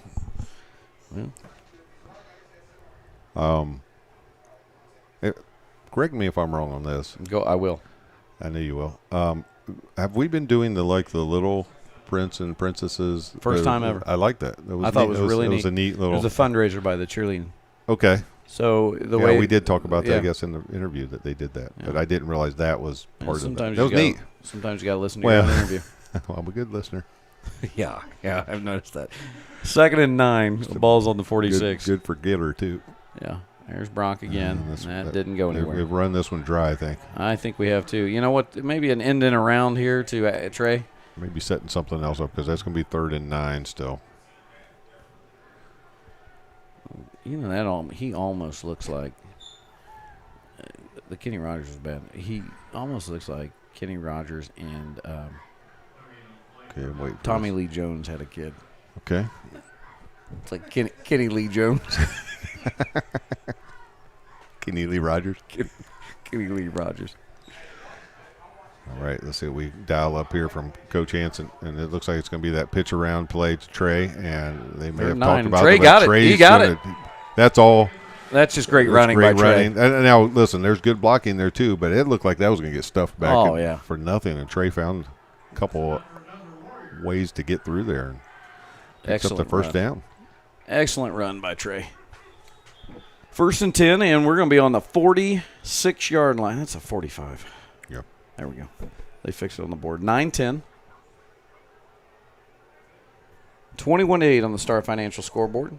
There you see scrolling by the 3rd quarter mark are your corporate athletic sponsors. Right there where Pete's King's located. And there's Triton to Brock Nauman. Brock gets about a yard. Brock's doing some hard running to start this half, man. That's some tough running. I just feel like we're setting up something. And last time it set up that run for Trey. Let's see what we got here. I mean, going to bring in Corbin. We're setting that hook. We're waiting. The bobber is going way under. Like we've ran that sucker so many times. I think they pulled the bobber, and now there's a chance to do something else over here to set the hook. 2nd and 9. Comes Trey. Trey. There we go. There we go. Run behind him. Run behind him. There we go to get down the sideline. The flag. That's coming back. Where was the flag? At the 40. It's going to be, I think, either a chop block or a. Was that great? It would be holding Was or it a chop Grayson? block. I don't think so. I know he was in the area. Yeah. Well, What do they call chop block? Or? He called a hold. Oh, holding. Okay. Well, it won't be a personal foul then. He called a hold. It'll be a 10-yard penalty. It was a good call. Keep the down. His wife believes in him. She believes in him. It'll be 2nd and 15 now. Did you see the horse that we've been kicking? Yeah. Yeah. Well, thanks to our sponsors. Our sponsors are. We couldn't do it without you. That's right. Montgomery Insurance. What are we We're doing? scrolling down What there. are we doing down here? 2nd down and 15 now. The Fake fake. pitch. There's that fake play. And that's they've talked about that one. Yeah, that one didn't work. Stay at home, and you've got somebody in the middle on that play now. So that's 3rd. It's going to stay right there at 3rd and 15. We get no loss, no gain. I'm getting distracted by. I know a lot of things. Yeah. Well, it's a good crowd, big crowd. Big. Huge. It's huge. Huge crowd. We'll see what we can do here on 3rd. Yeah, I got a long way to 3rd go. and We got 15. 3rd down and 15.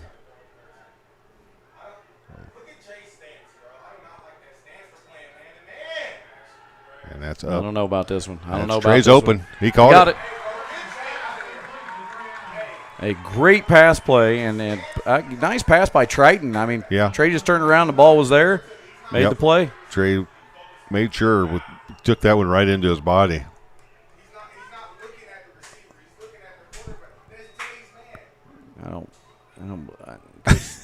Coach, No.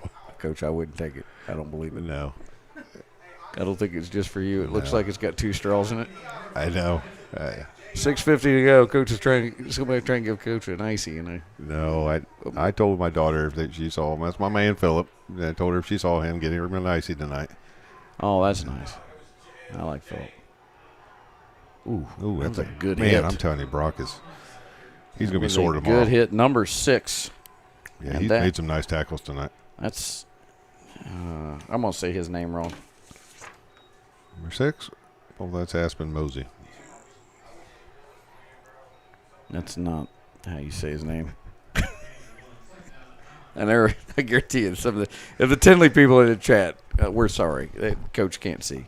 He's a grand marshal for 2 reasons. He's really old. Aspen Mosey. I think it's ASAP or Asaph Mosey. Anyway, Jerry Reed's on. You know what I do know about him? He hits hard. Throw back to Dooley. See what Dooley can do here. And we maybe got a yard out of that. I just know this about Mosey. He hits, number 6. And number 2's going to have to go out for a play. He lost his helmet. Way ahead of you, boys. Yeah, you can hear the coaches in here. Yeah. I heard him say Asaph. Asaph. Sorry, Mom, if you're watching. We're not. You're looking at a former PE or a well, not a former. Am I? Wishful thinking. Well, here goes Triton. He's going out to pass. You Going better out get to rid of pass. it. What's he he's got? Oh, what a catch. Is he in? They're calling that a catch. That's a catch. Trey Adams. Trey's having a great night. Oh, my gosh. There wasn't anybody that was going to catch that except for Trey because that was thrown right on the sideline. Caught it and slid on his knees. I don't know how he did it. I wish we had we don't have enough cameras. Well, listen, Mr. Producer's got to get like 19 cameras to get these shots. Listen, when you get home, just rewind it a little bit and watch it Woo! again. That was nice. Here comes replay. Uh-oh. I don't know. Yep. I don't know what happened there. Our replay disappeared on us. Here we go. They're First live and goal. here from the 3. See what we do. It's going to Brock. It's going to Brock. He deserves it. Brock's get in there. Get in there, Brock. There we go. He deserves Hit the that lights. We get it? They call it? Yeah. Okay, Yeah. down here on this end. Yes, we Hit called it. those lights. There we go. Nothing better than seeing those lights when you got the lead. That puts it 27-8. 27-8 with a Corbin Price kick to come. I like it. I was really happy to see Brock get that. He did some tough sledding there early. Has done a lot of work. My favorite thing is that Trey counts. I love Trey. Love his mom and dad, but I don't always trust him counting. And there's a flag. Is that going to be on us? Because that means we get a re-kick if it's not. But we're running off like it was on us. No, it's on them. It's defense. It's offsides on defense. Well, So Corbin, give it another shot, buddy. Well, he can either kick it or that's going to put us half the distance. So now you can make a decision. Do you want to go for 2 here? Well, I think Trey just said let's go for 2. He already threw the thing back. Trey's making the decision for him. Decision. He chucked the whole. Let's see if they start throwing it back and forth to each other. I'll throw it at you. You throw it at me. That's my favorite play of the night so far. He held up his fingers. He held up 2, and then he just took the holder and threw it at him. Trey Adams making the calls.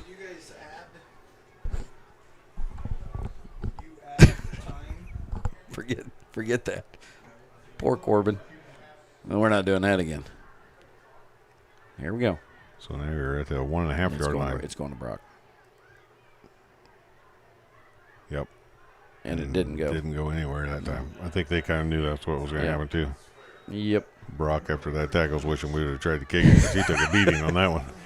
4:43 to go in the third. 27-8. Warriors lead. We're going to take a short break here on the Wes-Del Sports Network.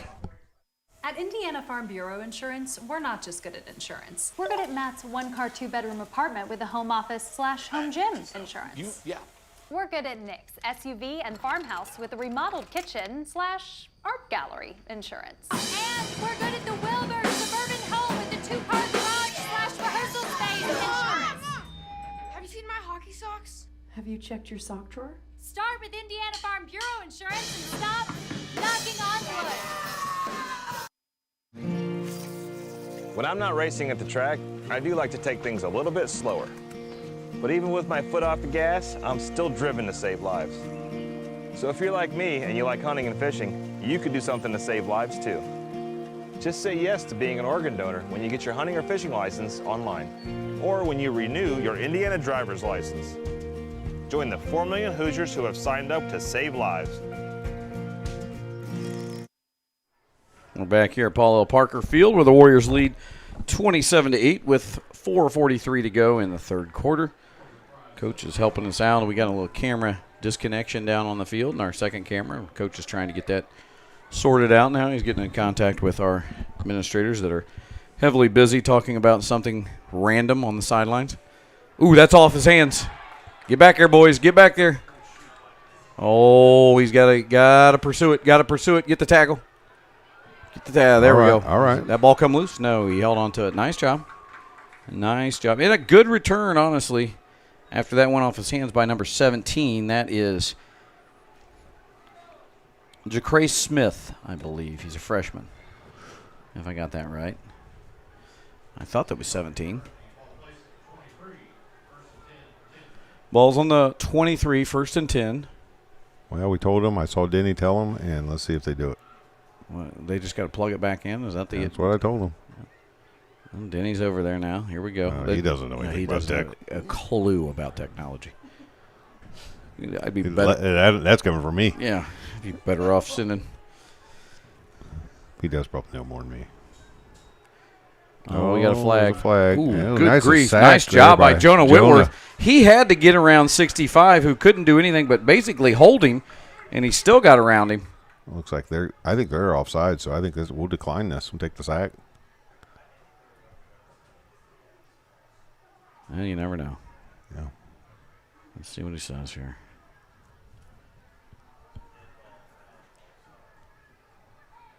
Illegal formation, offense, penalty, decline, second down. There we go. Coach, you're on it. 4:28 to go, and the Warriors.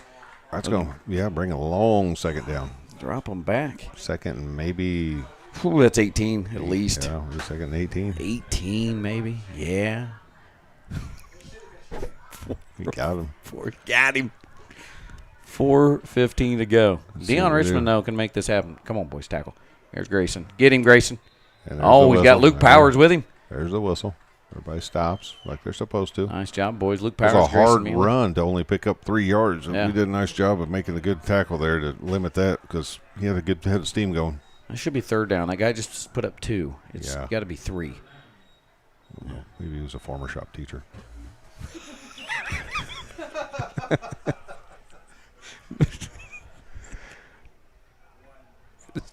It was Mr. Bansall. All right, 3rd and 14. I don't know what's going on. 3rd and 13. They're going to pass. Got a little pressure. Get across there. Oh, nice. hit, Finish but it. you gotta Finish tackle it. him. Finish it. Grayson finishes that one. Good hit early on by Vonderschmidt. Corbin's got a I think it was Corbin actually that hit him, and he didn't wrap him and run through him, and so he just bounced off. Yeah, The but 13's a big kid. Yeah, but they stopped him before. Yes, they It's did. going to be a 4th down play. They're going to here. have a decision to make. I think they're going to go for it. I think they probably will too. At this point in the game, with 3 minutes to go, and they're down 27-8. Coach, the 50-50 bucket's going around. I've never known you to pass up a 50-50. I probably have to give it back. Yeah. I don't know. Fun. That's no fun. No, I would gladly give it back. Is what I meant. That's the Grand Marshal in you. Yes. They are going to go for it, Coach. 4th and 2. They're going to pass. Boy, that's going to be close. He got it. He got it. He's got more. They got to get him down is what they got to get him down. Finished off there by Grayson. But a little extracurricular there. Both of them playing hard, though. 27-8 and 2:33, and the clock is really what we want it to run right we now. want that baby to run. Still here in the 3rd quarter. And what do we got? Got an injured player down, so that'll be a quick timeout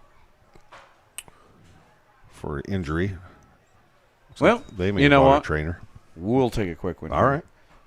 We'll be right back here after this injury timeout on the Wes-Del Sports Network. It's 2 p.m. Saturday afternoon. You have 2 choices. Option 1, take 2 nanoseconds to reach over and put on your seatbelt. Or option 2, decide it's too much work for a Saturday and don't put on your seatbelt. As the seatbelt alarm continues to sing the song of its people, you roll your eyes. You're just going down the block, you'll be fine. You take a turn to the left, and that's when you see it. Just wear your seatbelt. It's an easy way to save your own life. The Indiana Criminal Justice Institute wants to remind you that choices matter. Click it to live it. Here again are your Wes-Del Sports Network corporate sponsors, making the Sports Network possible in your home. The Van Mater Reed Realty Team, Star Financial Bank, and Dowling Dumpster Rentals, making you able to watch when you can't Thank get you to so much to those. When you can't get to the event, you get to watch it right there at home on the old YouTube. The old tube. The old YouTube. 27-8. 1st down. 1st and 10 for Tindley. Dion Richmond back to pass here. Ooh, knocked down there by. And that is Luke Powers, and Luke liking it. He got those hands up. Look He's at Luke. excited. Man, he is really into it. I like it. Vondy giving him a little action there. I like that. Okay. 1st and 10 is going to be 2nd and 10. Ball's on the 41. Yeah. Mr. Denny didn't get her figured out, did he? No, I think they said maybe it's dead. I don't know. I sent him a text to have him come get the other camera. Well, 2 guys down there, they'll figure it out. we're going to have to get some communication devices for our team, our squad. Oh, boy, made contact there. Yeah, that there was Dallas getting a little jumpy. Wanting to make a play. Encroachment. Okay, have him come get the other camera. And Coach Romine's back here having to make all kinds of things happen. Yeah, he's Someone doing is all doing kinds of stuff. cartwheels down. Is that Officer Stafford? I don't know who that is. Still doing cartwheels. That is an adult man doing I cartwheels down here. Impressive. It is. The crowd getting into it. Okay. He is going to feel that tomorrow. Yeah, he's sore. I'm glad he made it through those because there was a couple. I was like, is he going to make? Is this going to be That okay? might be a 1st down. That was Grayson and Dallas that got in there. They're stopping the play, so they're going to move the change. The change? Chains. Cha-ching, change. Chains. It's been a week. Yeah. It is. Why is the clock running if they're moving the chains? It was a first down on a running play, so that's in our favor. Okay, we want that clock to run. We'll take it. 1st and 10, ball in the 49. That clock is running. That's passed out. And nice job. Nice pursuit there by Trey Adams. Good tackle. Well done. And it is still running, folks. We're almost at the 140 mark left in the third. Nice job by Trey. We're doing a little bit of work here, getting some of our camera guys up here, swapping out cameras. Now he's talking to the crowd. Yeah, he's got plenty of time. Well, popular guys. Our camera guys are, when they see Wes-Del Sports Network logos, they're like, oh, these guys are something. This is something else This right is here. a class. This is a network right here. This is a class act if I've ever seen one. It's a class act until you get to the broadcasters. And then it falls apart. That's a weird motion. I guess you can. Oh, fumble. Ball is loose. And he falls back on top of it, he though. does. Oh, no, they're saying we got it. No, we do have it. Easton Stewart came up with it. Let's see if do they say no? Yeah. No, they gave it to him. Oh, yeah, they gave it to him. Easton Stewart. No, I thought, I kind of wonder if he was down, though. Yeah, I thought so, too. I thought he had a knee down, but guess not.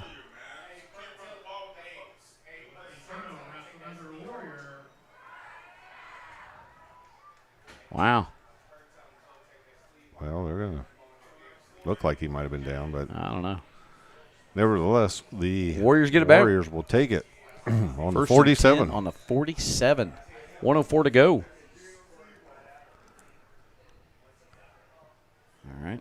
Here we go. Let's see if we can keep adding to this lead.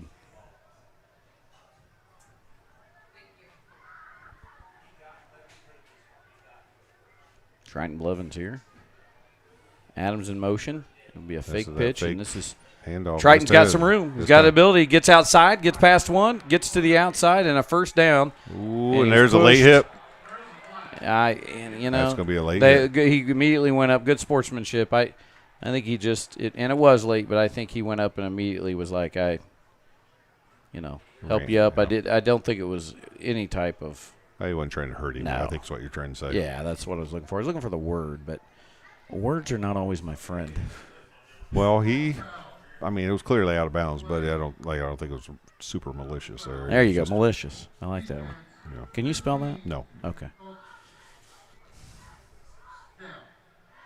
Coach, I can't work in this setting where all these kids are clamoring up here to see you. Listen, you are a man of the people. Here comes a camera. Ooh, Ryan Richards just about took a poor guy. He's had a rough night here. Tripod to the face. He has probably not enjoyed this game no, as much as some of the other ones he's been to. Now he does enjoy a good Warrior win, though. Yeah, he does. Can see what we can do here. And we do have the sideline camera working now. There's a handoff to Brock. Right up the gut. Brock has been getting his money's worth. He's a workhorse tonight. Getting the tough yards. 2nd and 9. We got a injury down there on the Tindley. We'll stay here. He's going to be all right.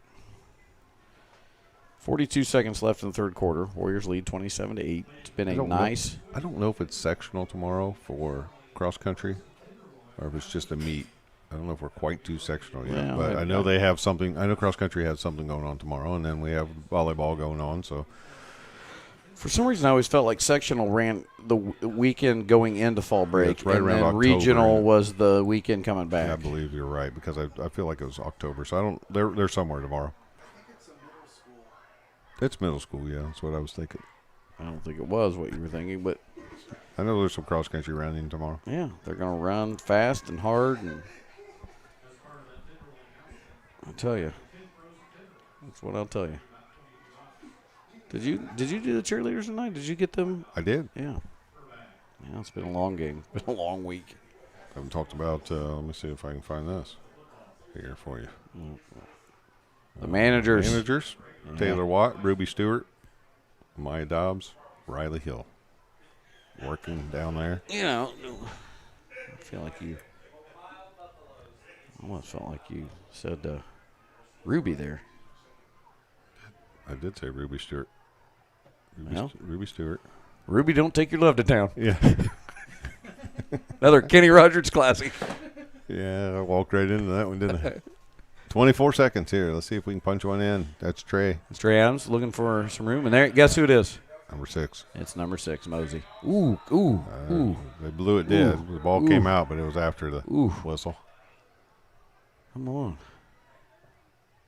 That may be the last. That's going to be the last play of the quarter. Yeah. And that's how 3 will end. 27-8 after 3 quarters of play. Homecoming 2023.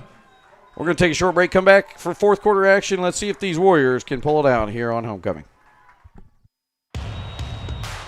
This is your IHSAA. This is your state. This is your high school. This is your athletic association. Fans, I'm IHSA Commissioner Paul Knighty, and we're here to make sure that all of this remains yours. This is your state. This is your community. This is your IHSAA.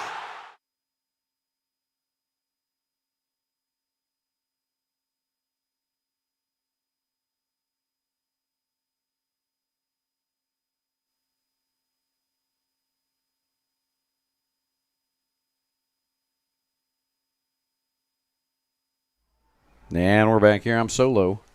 Coach continues to have Grand Marshal duties. He's now been asked to go and pull the 50-50 number. And I tell you what, the perks that come with being the Grand Marshal, they never end, folks. See if he picks a good one. 12 minutes left in this one, the last quarter of play. Warriors lead 27-8. And they have the ball here. It would be nice to see them score and add to that.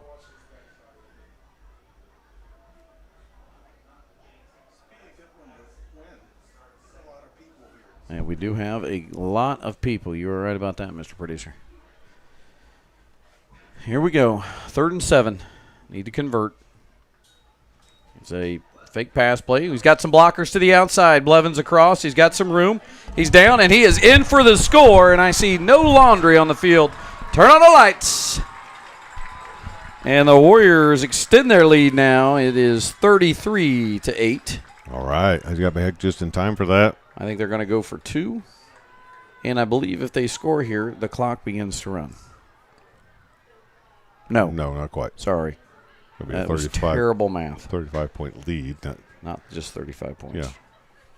You didn't have to say it like that. The way you said it. I mean. Like I was disgusted with you? Yeah, you know what you can do? Walk home. Yeah, that's true. I do need a ride. Reminder, you don't have a car right now. That's true. Grand Marshal, I don't have a car. Yeah, your wife left you. Walking home. Just left you to go home, not left you period. Not yet. There it is, Trey Adams. The extra point is good. Attaboy, way to stack them on there. 35-8 now after going for 2, and the Warriors with the largest lead of the season, and I believe the most points of the season so far. Great. So you love to see this on Homecoming. Now you just say don't let up, because this. Yeah, that's great. Tindley's got some firepower. I was lucky enough to talk to Coach Nuck a little bit earlier this week, and he felt really good if we could get this game. He feels good about going into sectional with the next few opponents. He feels like we've got a good handle on it, scouting reports and stuff that he's looking at that are favorable matchups for us, so we can get some stuff rolling in the right direction. Boy, wouldn't that be nice? We haven't had that for a while, that we could get some football and wins and stack them on top of each other and get that rolling. As a coach, you want to be playing your best football heading into tournament time. So first thing to do is finish this one off the right way. I agree. I saw I can't remember who, but I just glanced in the chat earlier, and I agree with them. They said they really like the way the football program is headed. Oh, and absolutely. I agree. Yeah. Headed in a nice direction. Good crowd. You got great crowds coming out. You got a great facility. And you got youth programs just unbelievable you heard that at halftime or the pregame about the youth programs. Everything's going the right way. Just be patient. Let Coach Nuck and the coaching staff do their magic and let them do their part. And it starts from the ground up, but stacking some wins on top of each other, boy, is a nice way to do it too. Corbin Price getting the kickoff here. And that one is kicked deep. And here we go. Missed that. And still Still missing. going, still going. Still missing. Just get him out of bounds. Finally got him there. Somebody lost a shoe. Yep, that was number 21, I believe, that lost a shoe. So looks like they're going to be on the 49. You know, it's not like this is give me a win. We've had Tindley teams come over here and We only won by 1 point last year. Yeah, and I believe that a few other times that they've come over and taken care of business on us. So well, they were 3-3 coming into this one again. so. Yeah, 3-3. So it's not like we're playing a team here that we didn't expect to be able to do some stuff. We've just played well. Let's continue that. Let's play another strong 11-40 and secure this thing. Richmond's going to look to pass, I'm sure. And that one is met by Grayson and Corbin Price. Yeah, good tackling. Way to finish that off. And then another thing you want to do is you want to sneak out of here with everybody healthy going into next week too. It looks like they're about 2nd and 4 here, so the other thing you say is even if they do score, you got to hope we go back to grinding it out on the ground to chew up some clock, but I'd rather us just not even let them score, but they're going to throw a lot here. And yeah, they're definitely going to open it up here. I think it's just going to be a lot of throwing or running. Ooh. Forced him out, pursuing from behind. And he is still going. And that's he trouble. is gone. That's a touchdown for Dion Richmond. And just like that, we talked about how quick they can score. Right. And there they are. They're right back at it. There's a lot of time left. Plenty of time left. And they're just 3 scores down now. And they'll go for 2, I would assume. It makes you wonder why that's not a bigger part of – maybe it is, and we've taken it away, but it makes you wonder why it's not a bigger part of their game plan. Just go back, pass, or run. I thought about that earlier when they did that in the first half. So 10:48 to go. You can see that there on the Paul L. Parker Field scoreboard. Henry Community Health scoreboard. And as we thought, they'll go for 2. They're not going to get it off. Oh, boy, you hate that as a coach. That's you can't waste timeouts when you're down on an extra point. Did they call a timeout? Yes. No. No? Okay. I wouldn't call a timeout. No. I would not. The penalty. I'd take the penalty. Absolutely. Because you could take the way they penalty. go after 2-point conversion, it doesn't matter if they get backed up. No, They're still going to go after. I would not take the timeout. Timeout's more important right now than the 5 yards. Yes, these 2 points are important, but you need a lot of points, so you make those up somewhere else. If you don't, you can't stop the clock. If you can dig your way back into this, you got to have these timeouts. So here they go, even with the penalty. I don't think it's going to change much of their call here. Just actually gives them more room to operate here. Yeah, that's kind of what I was thinking. Makes it a little tougher on our guys. He's going to toss it up, and nobody's there. Yeah. So that worked out for us. I think the guy just didn't understand the read there. He didn't run the right pattern. Yeah. So 35-14, we still up 3 scores here, but the Warriors, I would assume when they get it back here, they're going to want to try to get as many first downs as they can on the ground. But that's the key is if we can keep moving it and grind that clock down. Yep. Clock is definitely in our favor and their enemy right now. Here it is. We saw you guys, administrators, doing this the other night. Oh, the church clap at the volleyball game. I remember, Ed Giesman started it. He did. The funny thing about that was I didn't know Ed could move like that. Well, I didn't either, but apparently church clap's one of his favorites, and he got it going. He and Tony jumped in there right away, of course. Tony Cox. I saw that. Well, at that point, it felt like I had to. Then everybody, you guys all jumped in. Good sports. I just don't know where you guys were with the camera. The reporters down here is getting into it. Yeah. It's a little Opie Taylor. Yeah, he's getting into it.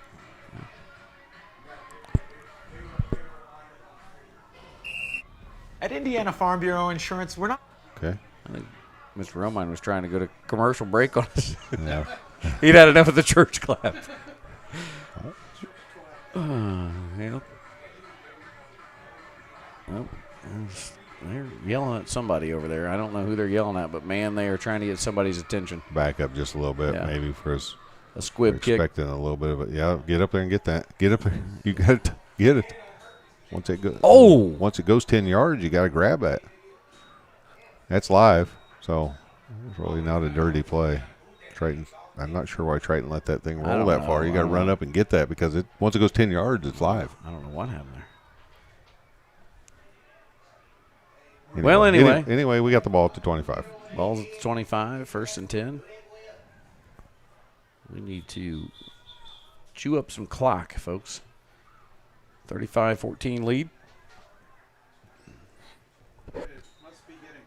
You see that? Yeah, I mean. Get some guys. You can actually see their breath. See their breath. It's the first time this year. Sitting next to Sean Ash over here. Yeah. Little Bob Gregory. Little Bobby Gregory. That's Brock Nauman. Good run. Good run. That's the way to do it. About 3 yards there. About 3 yards in a cloud of dust. Yeah, it used to be. It did used to be. Before we put this field, it was, used to I'm not be. even sure dust was the right word. No. You weren't coming up with any. I can tell you this: there wasn't any turf down there. There was not. People that didn't get a chance to walk on the old football field last year, I did. Was I don't know. I think they called it the Oregon Trail was smoother. I think they called it Shin Splints Field. Yeah. All right, guys, we got to move the ball here. We got to keep getting first downs. You don't want a quick 3 and out. Triton doing a good job of running this play clock down. Yeah, there's Brock. Come on, Brock. Come on, Brock. There you go. That almost could have been a horse collar. I was going to say. Didn't feel like he pulled him back enough, but kind of just held on to the back and Yeah. rode him on down. We need some more of those runs, though, right there. It's a big 3rd down. Big first down takes about another 2 minutes off the clock. So yeah, we like that. I want to get this Folks, first down we for like sure. that a lot. Yeah, it's got to be cold. I see somebody over there with a blanket. It's not stopping the slushies, though. No, slushies are still going hard. Pina colada. Tiger's breath. Tiger's blood, whatever. I think it's so cold you can see the tiger's breath. That is Brock. true. See if Brock. he can pick it up. Yeah, He did. He got it. He got it. He did. Nice job, fellas. Stop the clock just long enough to set the chains and then start it up again. That's what we need. Chew up some clock.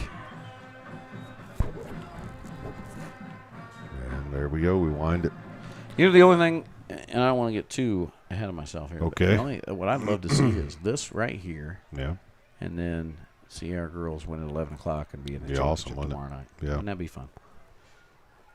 That's what I said. My wish is the Grand Marshal was to see us do that. Just that. Get a championship in volleyball and a football win tonight. So. Did they give you your jacket? It was a second. Nice run. Oh, that's a heck of a hit. Low man wins, and that was Brock. Brock. They didn't put your jacket on. You know we have a dinner. Well, I asked for a scepter. It's kind of like, well, yes. You see with the scepter option.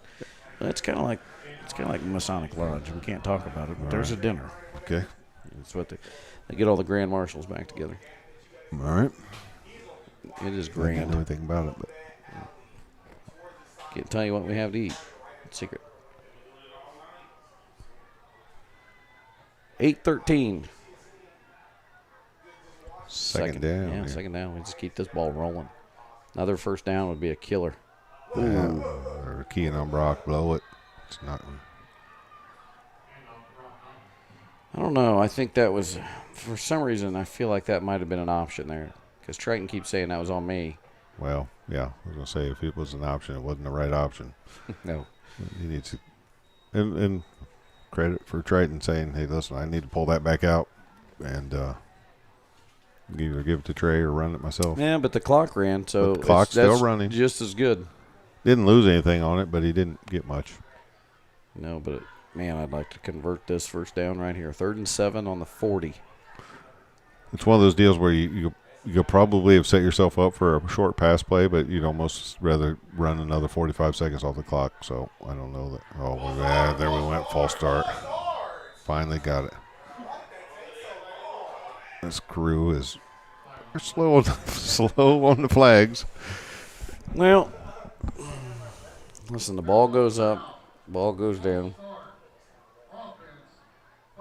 The little boy swings all the way around.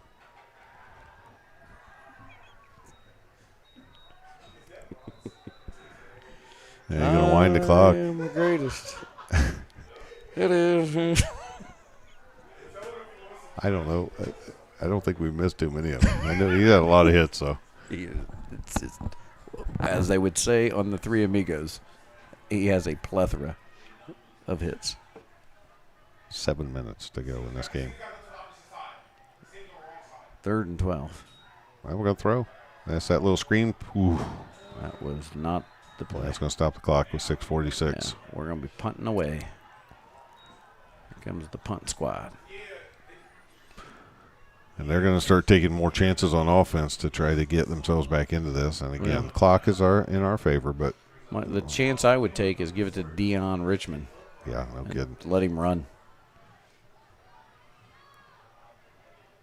All right, a nice punt here. Something deep. Something deep. Okay, that nice high punt. Nice high punt. That'd be nice if it touched him. Ooh, almost did. That becomes That's live. Actually, a really good punt. Took some nice down the height. 35-yard line, folks. 6:37 to go here in this game. Star Financial scoreboard 35-14. The Warriors, both teams with 3 timeouts, and you're in the fourth quarter. That is your Star Financial reset. Thank you to Star for being, like you said, here from day one. Get out there and see him at Star. Say hi to Trent. Say you need some traveler's checks or something. Go out there and see Trent. Get all your banking needs. Traveler's checks. Take in your rolls of pennies. Wrap all those rolls of pennies and then go. Don't say Bitcoin. They don't know anything about it. Go roll all those pennies up and then take them and ask for Trent. Missed tackle there. And around the side, strung out nicely enough. Strung out enough that it was, and it's kept him in bounds on the tackle, so the clock's going to continue running. I don't know that they picked up a whole lot there. We're going to see where they spotted. Looked like maybe 3 yards. Yeah. Yeah, more than that. Okay, that's a heck of a second. There we go. Second 4. Second 6. When he first put it down there, I was like, holy moly. What are you doing over there, Pruitt? 6 minutes to go. Halfway through this fourth quarter. Warriors just want to hold on and get out of here with a homecoming victory. Homecoming victory. Richmond back to pass. A lot of pressure. Yeah, strung out again. Grayson, this is the first one, but cleaned up there by several Warriors. Vondy, Grayson. Easton, I think. Yeah, Easton Stewart was in there. A couple freshmen. It was a first down, but hey. Clock's going to run you want to keep big plays out of the equation is what you're trying to do here. Clock starts right back up. Easton trying to shake out his hand there. Must have got a little stinger. Hey, use as much time as you want, fellas. We'll say good sportsmanship so far by both sides. Tindley's been helping us up. We've been helping them up. Been a good game. It's a quick one out. Ooh, that was a nice one. They're going to call that. Yeah, I was going to say.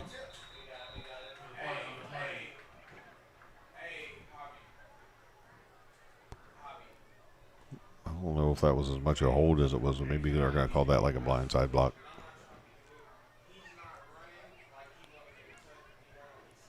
Let's see. See what they call here. Yeah, they called it kind of a blindside block. It wasn't really a block in the back. It was more of a blindside. Legal block in the back. And, that'll happen every time two fools collide. It's a 1978 hit by Kenny Rogers. That's a deep dig.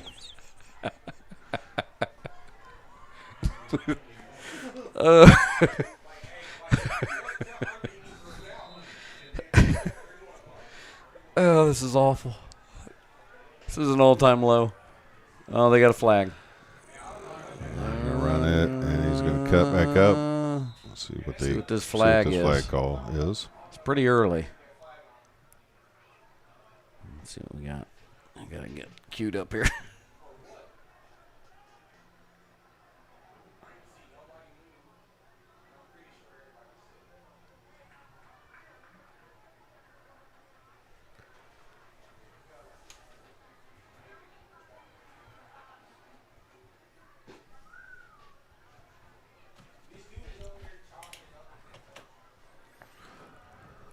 Illegal formation, offense.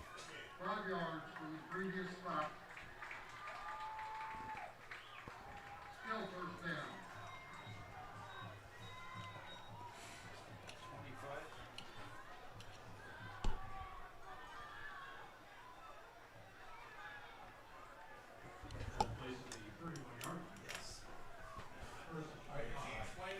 Yeah, 1st and 25 here.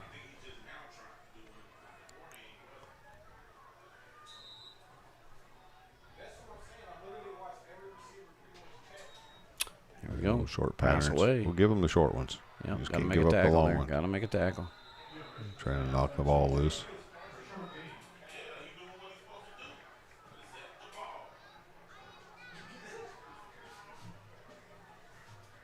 See, go back and watch that one tonight, and Grayson is punching that ball. I saw it. Trying to knock it out there, but They that's saw what you're it. supposed to do until they hear the whistle. I'll tell you what'll happen. I'll tell you what'll happen. We'll go home, and his mom will go, Why are well, you Grayson, punching why him?" are you punching another player? That doesn't look good. Don't do that. Yeah. You know, we'll have to explain. Well, he was actually trying to punch the ball loose. Yeah, if he's going to find somebody, I'm not sure I'd pick the 6'6" No, guy. no, that's probably not the one. Two guys go up. And Yeah. Two guys pop back up. Luckily, because the ball got loose. That was 2nd and 22. Everybody's looking at who's going to go get this ball. Look at this. This guy's going to get. He's like, that's way out there. They brought another, Oh my goodness. They brought another ball in. Oh. He got it there though. Yeah. He shouldn't have thrown it. He wasn't a quarterback. No. We'll No. put it that way. No, he wasn't. It's 3rd and 21. Yeah. 4:12 to go.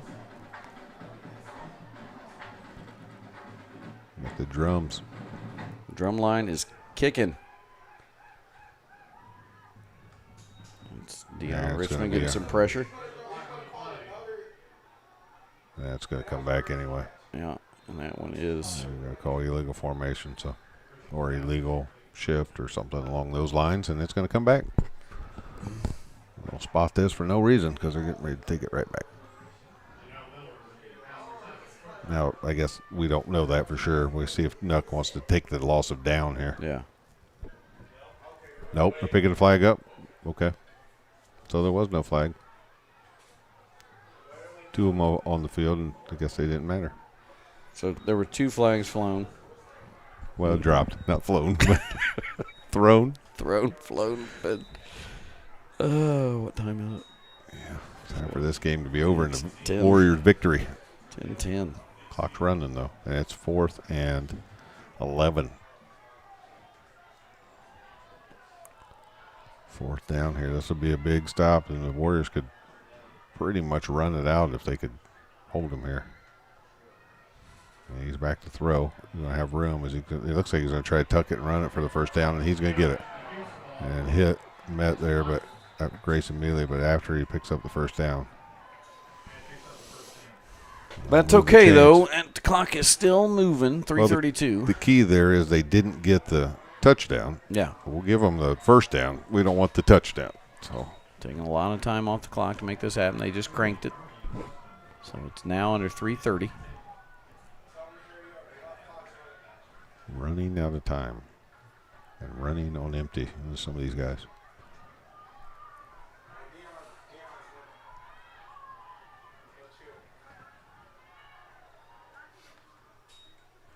Back to pass again, getting some pressure from Jonah Whitworth.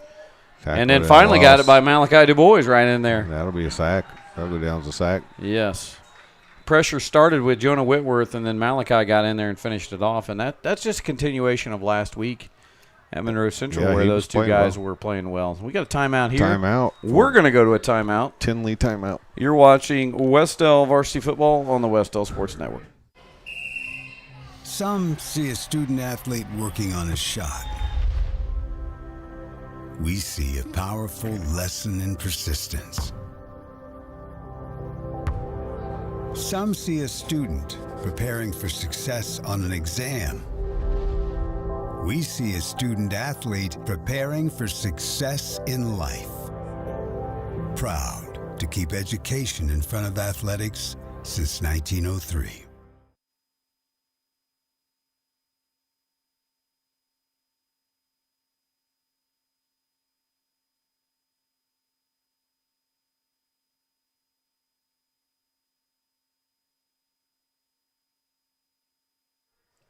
Yeah, we're back with exactly 3 minutes left in this one.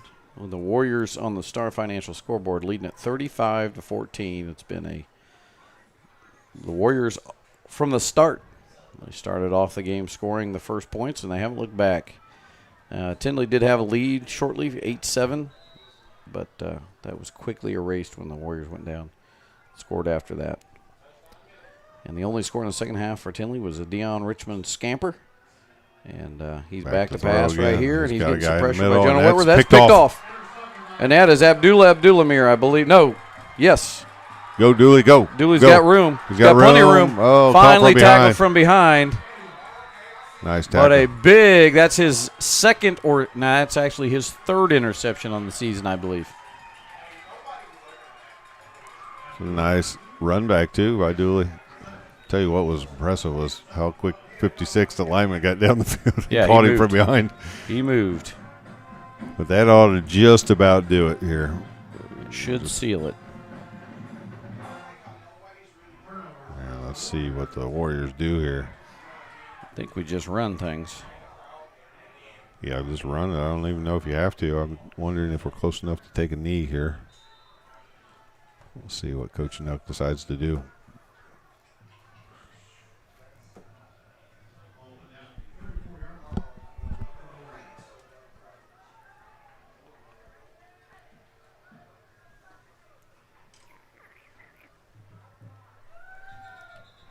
We got timeout. We weren't going to get that play off, so nothing hurt because the clock wasn't running yet anyway. Nuck has a couple timeouts here in his pocket, so he's going to use one. We'll stay here.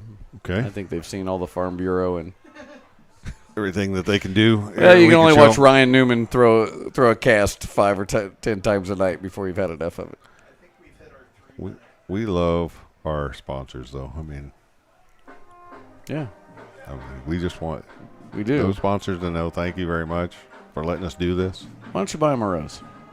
I might. If they come to a game, let me know. On behalf of this head official, Kenny Lee Rogers, buy them a rose. I might.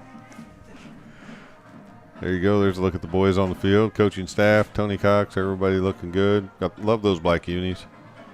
Yeah, they look good.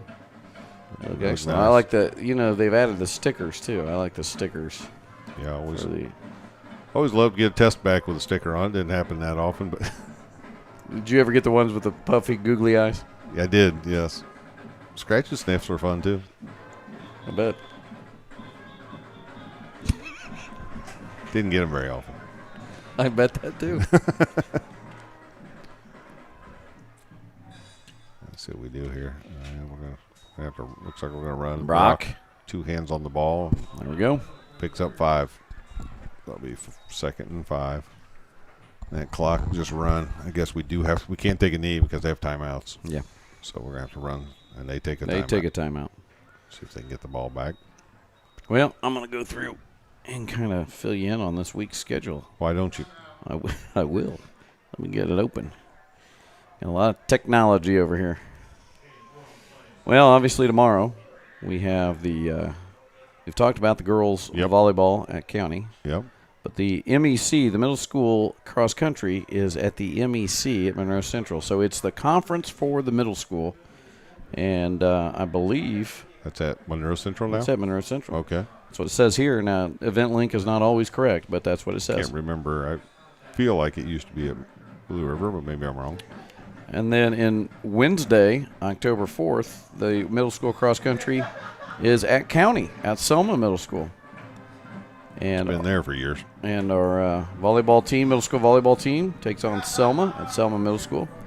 And the middle school football team is at Shenandoah on Thursday, October 5th. All right. And Friday, October 6th, we're back home here with Union County. Okay.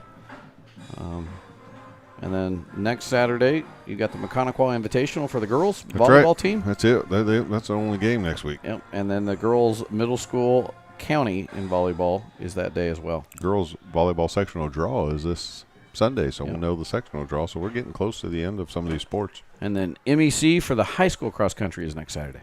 And that's your weekly Warrior sports wrap. Trenton just got up there and said, I'm going to snap this thing. He does. It's a little fake. I'm not sure He's that's got what. I think that was a broken play. Yeah. He had nowhere to go with it. That's okay. I mean, at this point, you just don't want to put the ball on the ground, and you just need the clock to keep running. He got back to the line of scrimmage. So yeah. He kind of put his hands up like. Actually, looks like he might have gained a half yard. He's like, I don't know what to do there. And another timeout taken by Tindley. Well, we're going to take a timeout this time, so because I think they need to hear from either the IHSA or Ryan Newman or Farm Bureau. All right. You're watching Wes-Del Varsity Football on the Wes-Del Sports Network. Some see a student athlete working hard in the weight room. We see a future leader learning there are no shortcuts to success. Some see a start to a swim meet. We see the starting blocks for life. Proud to keep education in front of athletics since 1903.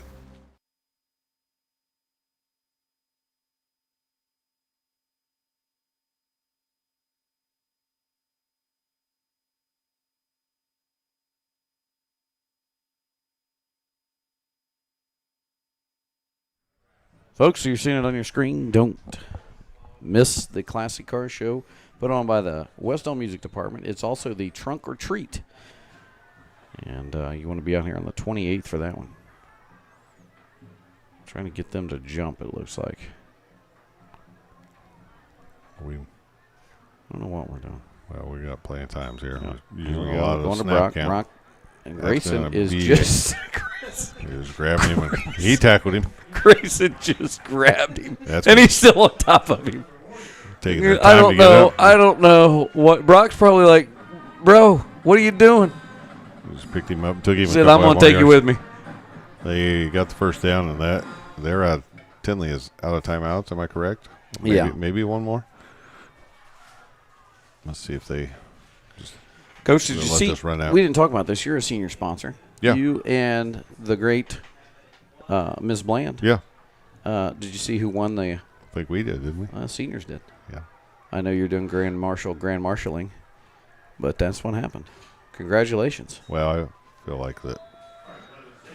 I did put a lot of work into that. You did. I think we'll give Ms. Bland a lot more credit. Ms. Bland and Mr. Journey need a lot of credit there. So, and then I also want to clean up one thing for the Tindley fans. I believe Aisha Hunt let us know that his name is ASAP, like ASAP. Okay, cool. So thank you for clearing that up for us. I apologize for us not getting that right. A minute to go in this game. We want to thank everybody that tuned in, and as we said, hit the subscribe button. We're sitting at 8:53. Mr. Producer, what do we want to get to? As many as we can. We want to get to 1,000. So we need you to subscribe and tell your friends to subscribe, and you can watch all your sports, not just football, on the Wes-Del Sports Network. Network. This one more time. We're going to take one more knee.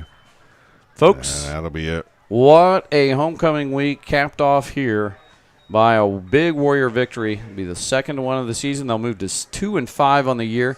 Tindley will fall to 3-4, and we've got two exciting games that we feel pretty good about going in after this win. So we will kneel one more time, and that will be it. Let that clock run out, and that'll do it. So homecoming 2023 is a success, and the Warriors win a big one here. As you can see, the crowd there is celebrating this win with the Warriors on a beautiful homecoming evening and a beautiful week. Everything was great. It's official now. They'll line it up. Coach, throw in some final thoughts on this whole homecoming game and the week and everything.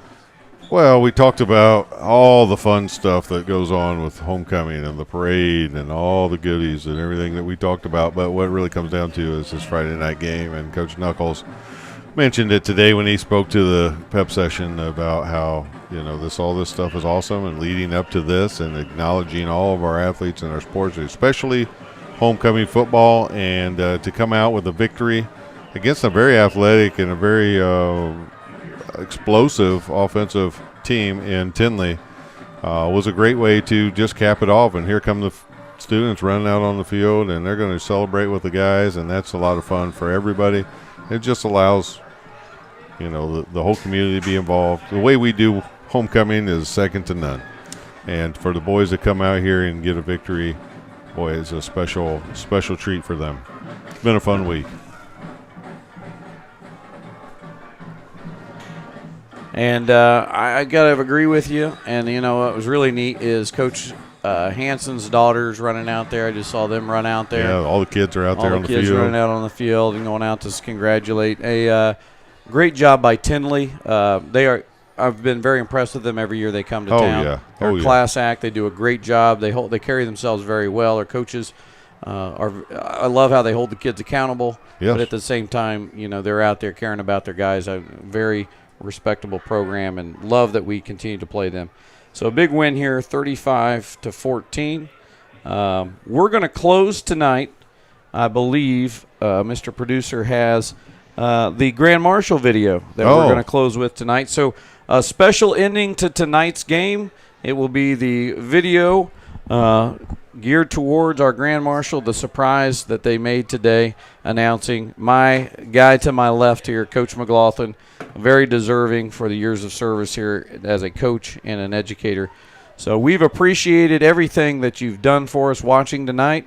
We've appreciated you coming out if you were out in person and you listened in. It's been a wonderful week. It's been a long week. Yeah. And it's been capped off by a big win. Good luck tomorrow to our Warrior cross country, middle school cross country team, our Warrior volleyball team as they are in action. But here you go. It's been a fun one, 35-14, big win for the Warriors on homecoming. And now enjoy the Grand Marshal video of John McLaughlin.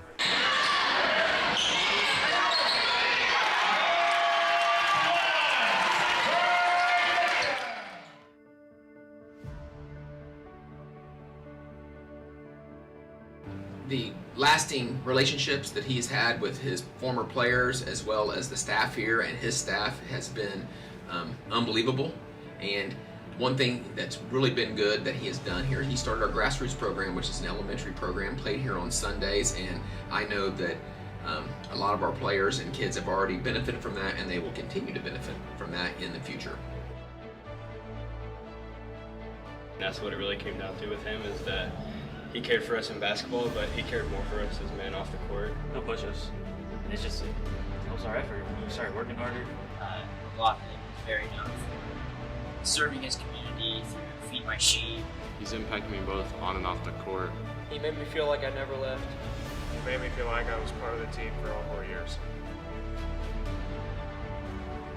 I couldn't have asked for someone better to coach my two sons than Coach McLaughlin. I've said that many times of how he is as not only as a coach but as a man and as a mentor.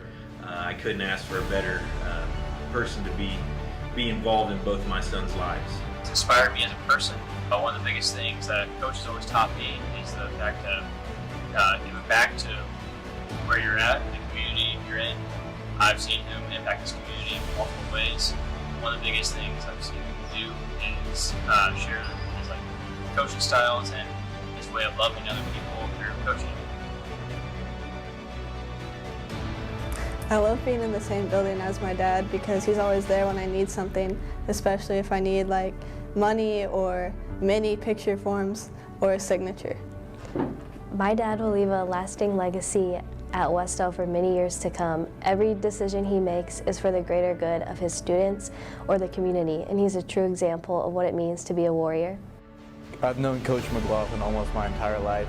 He's basically been like an uncle to me, and one thing that I've always remembered is the relationship that he's built with not only his players but his students, and they've all lasted way beyond high school. He's taught me a lot of things, like never really giving up, like you have to go notice all the time to get this stuff up. Cared about each player of his individually. He brought a positivity. It was truly a pleasure coaching with Coach McLaughlin. He came into our program and really took it to the next level. He's probably my favorite coach. Thank you, Coach, for all you've done. I'm very thankful. Love you, Coach. Congrats, Coach. Congratulations. Congratulations on being named the 2023 Grand Marshal.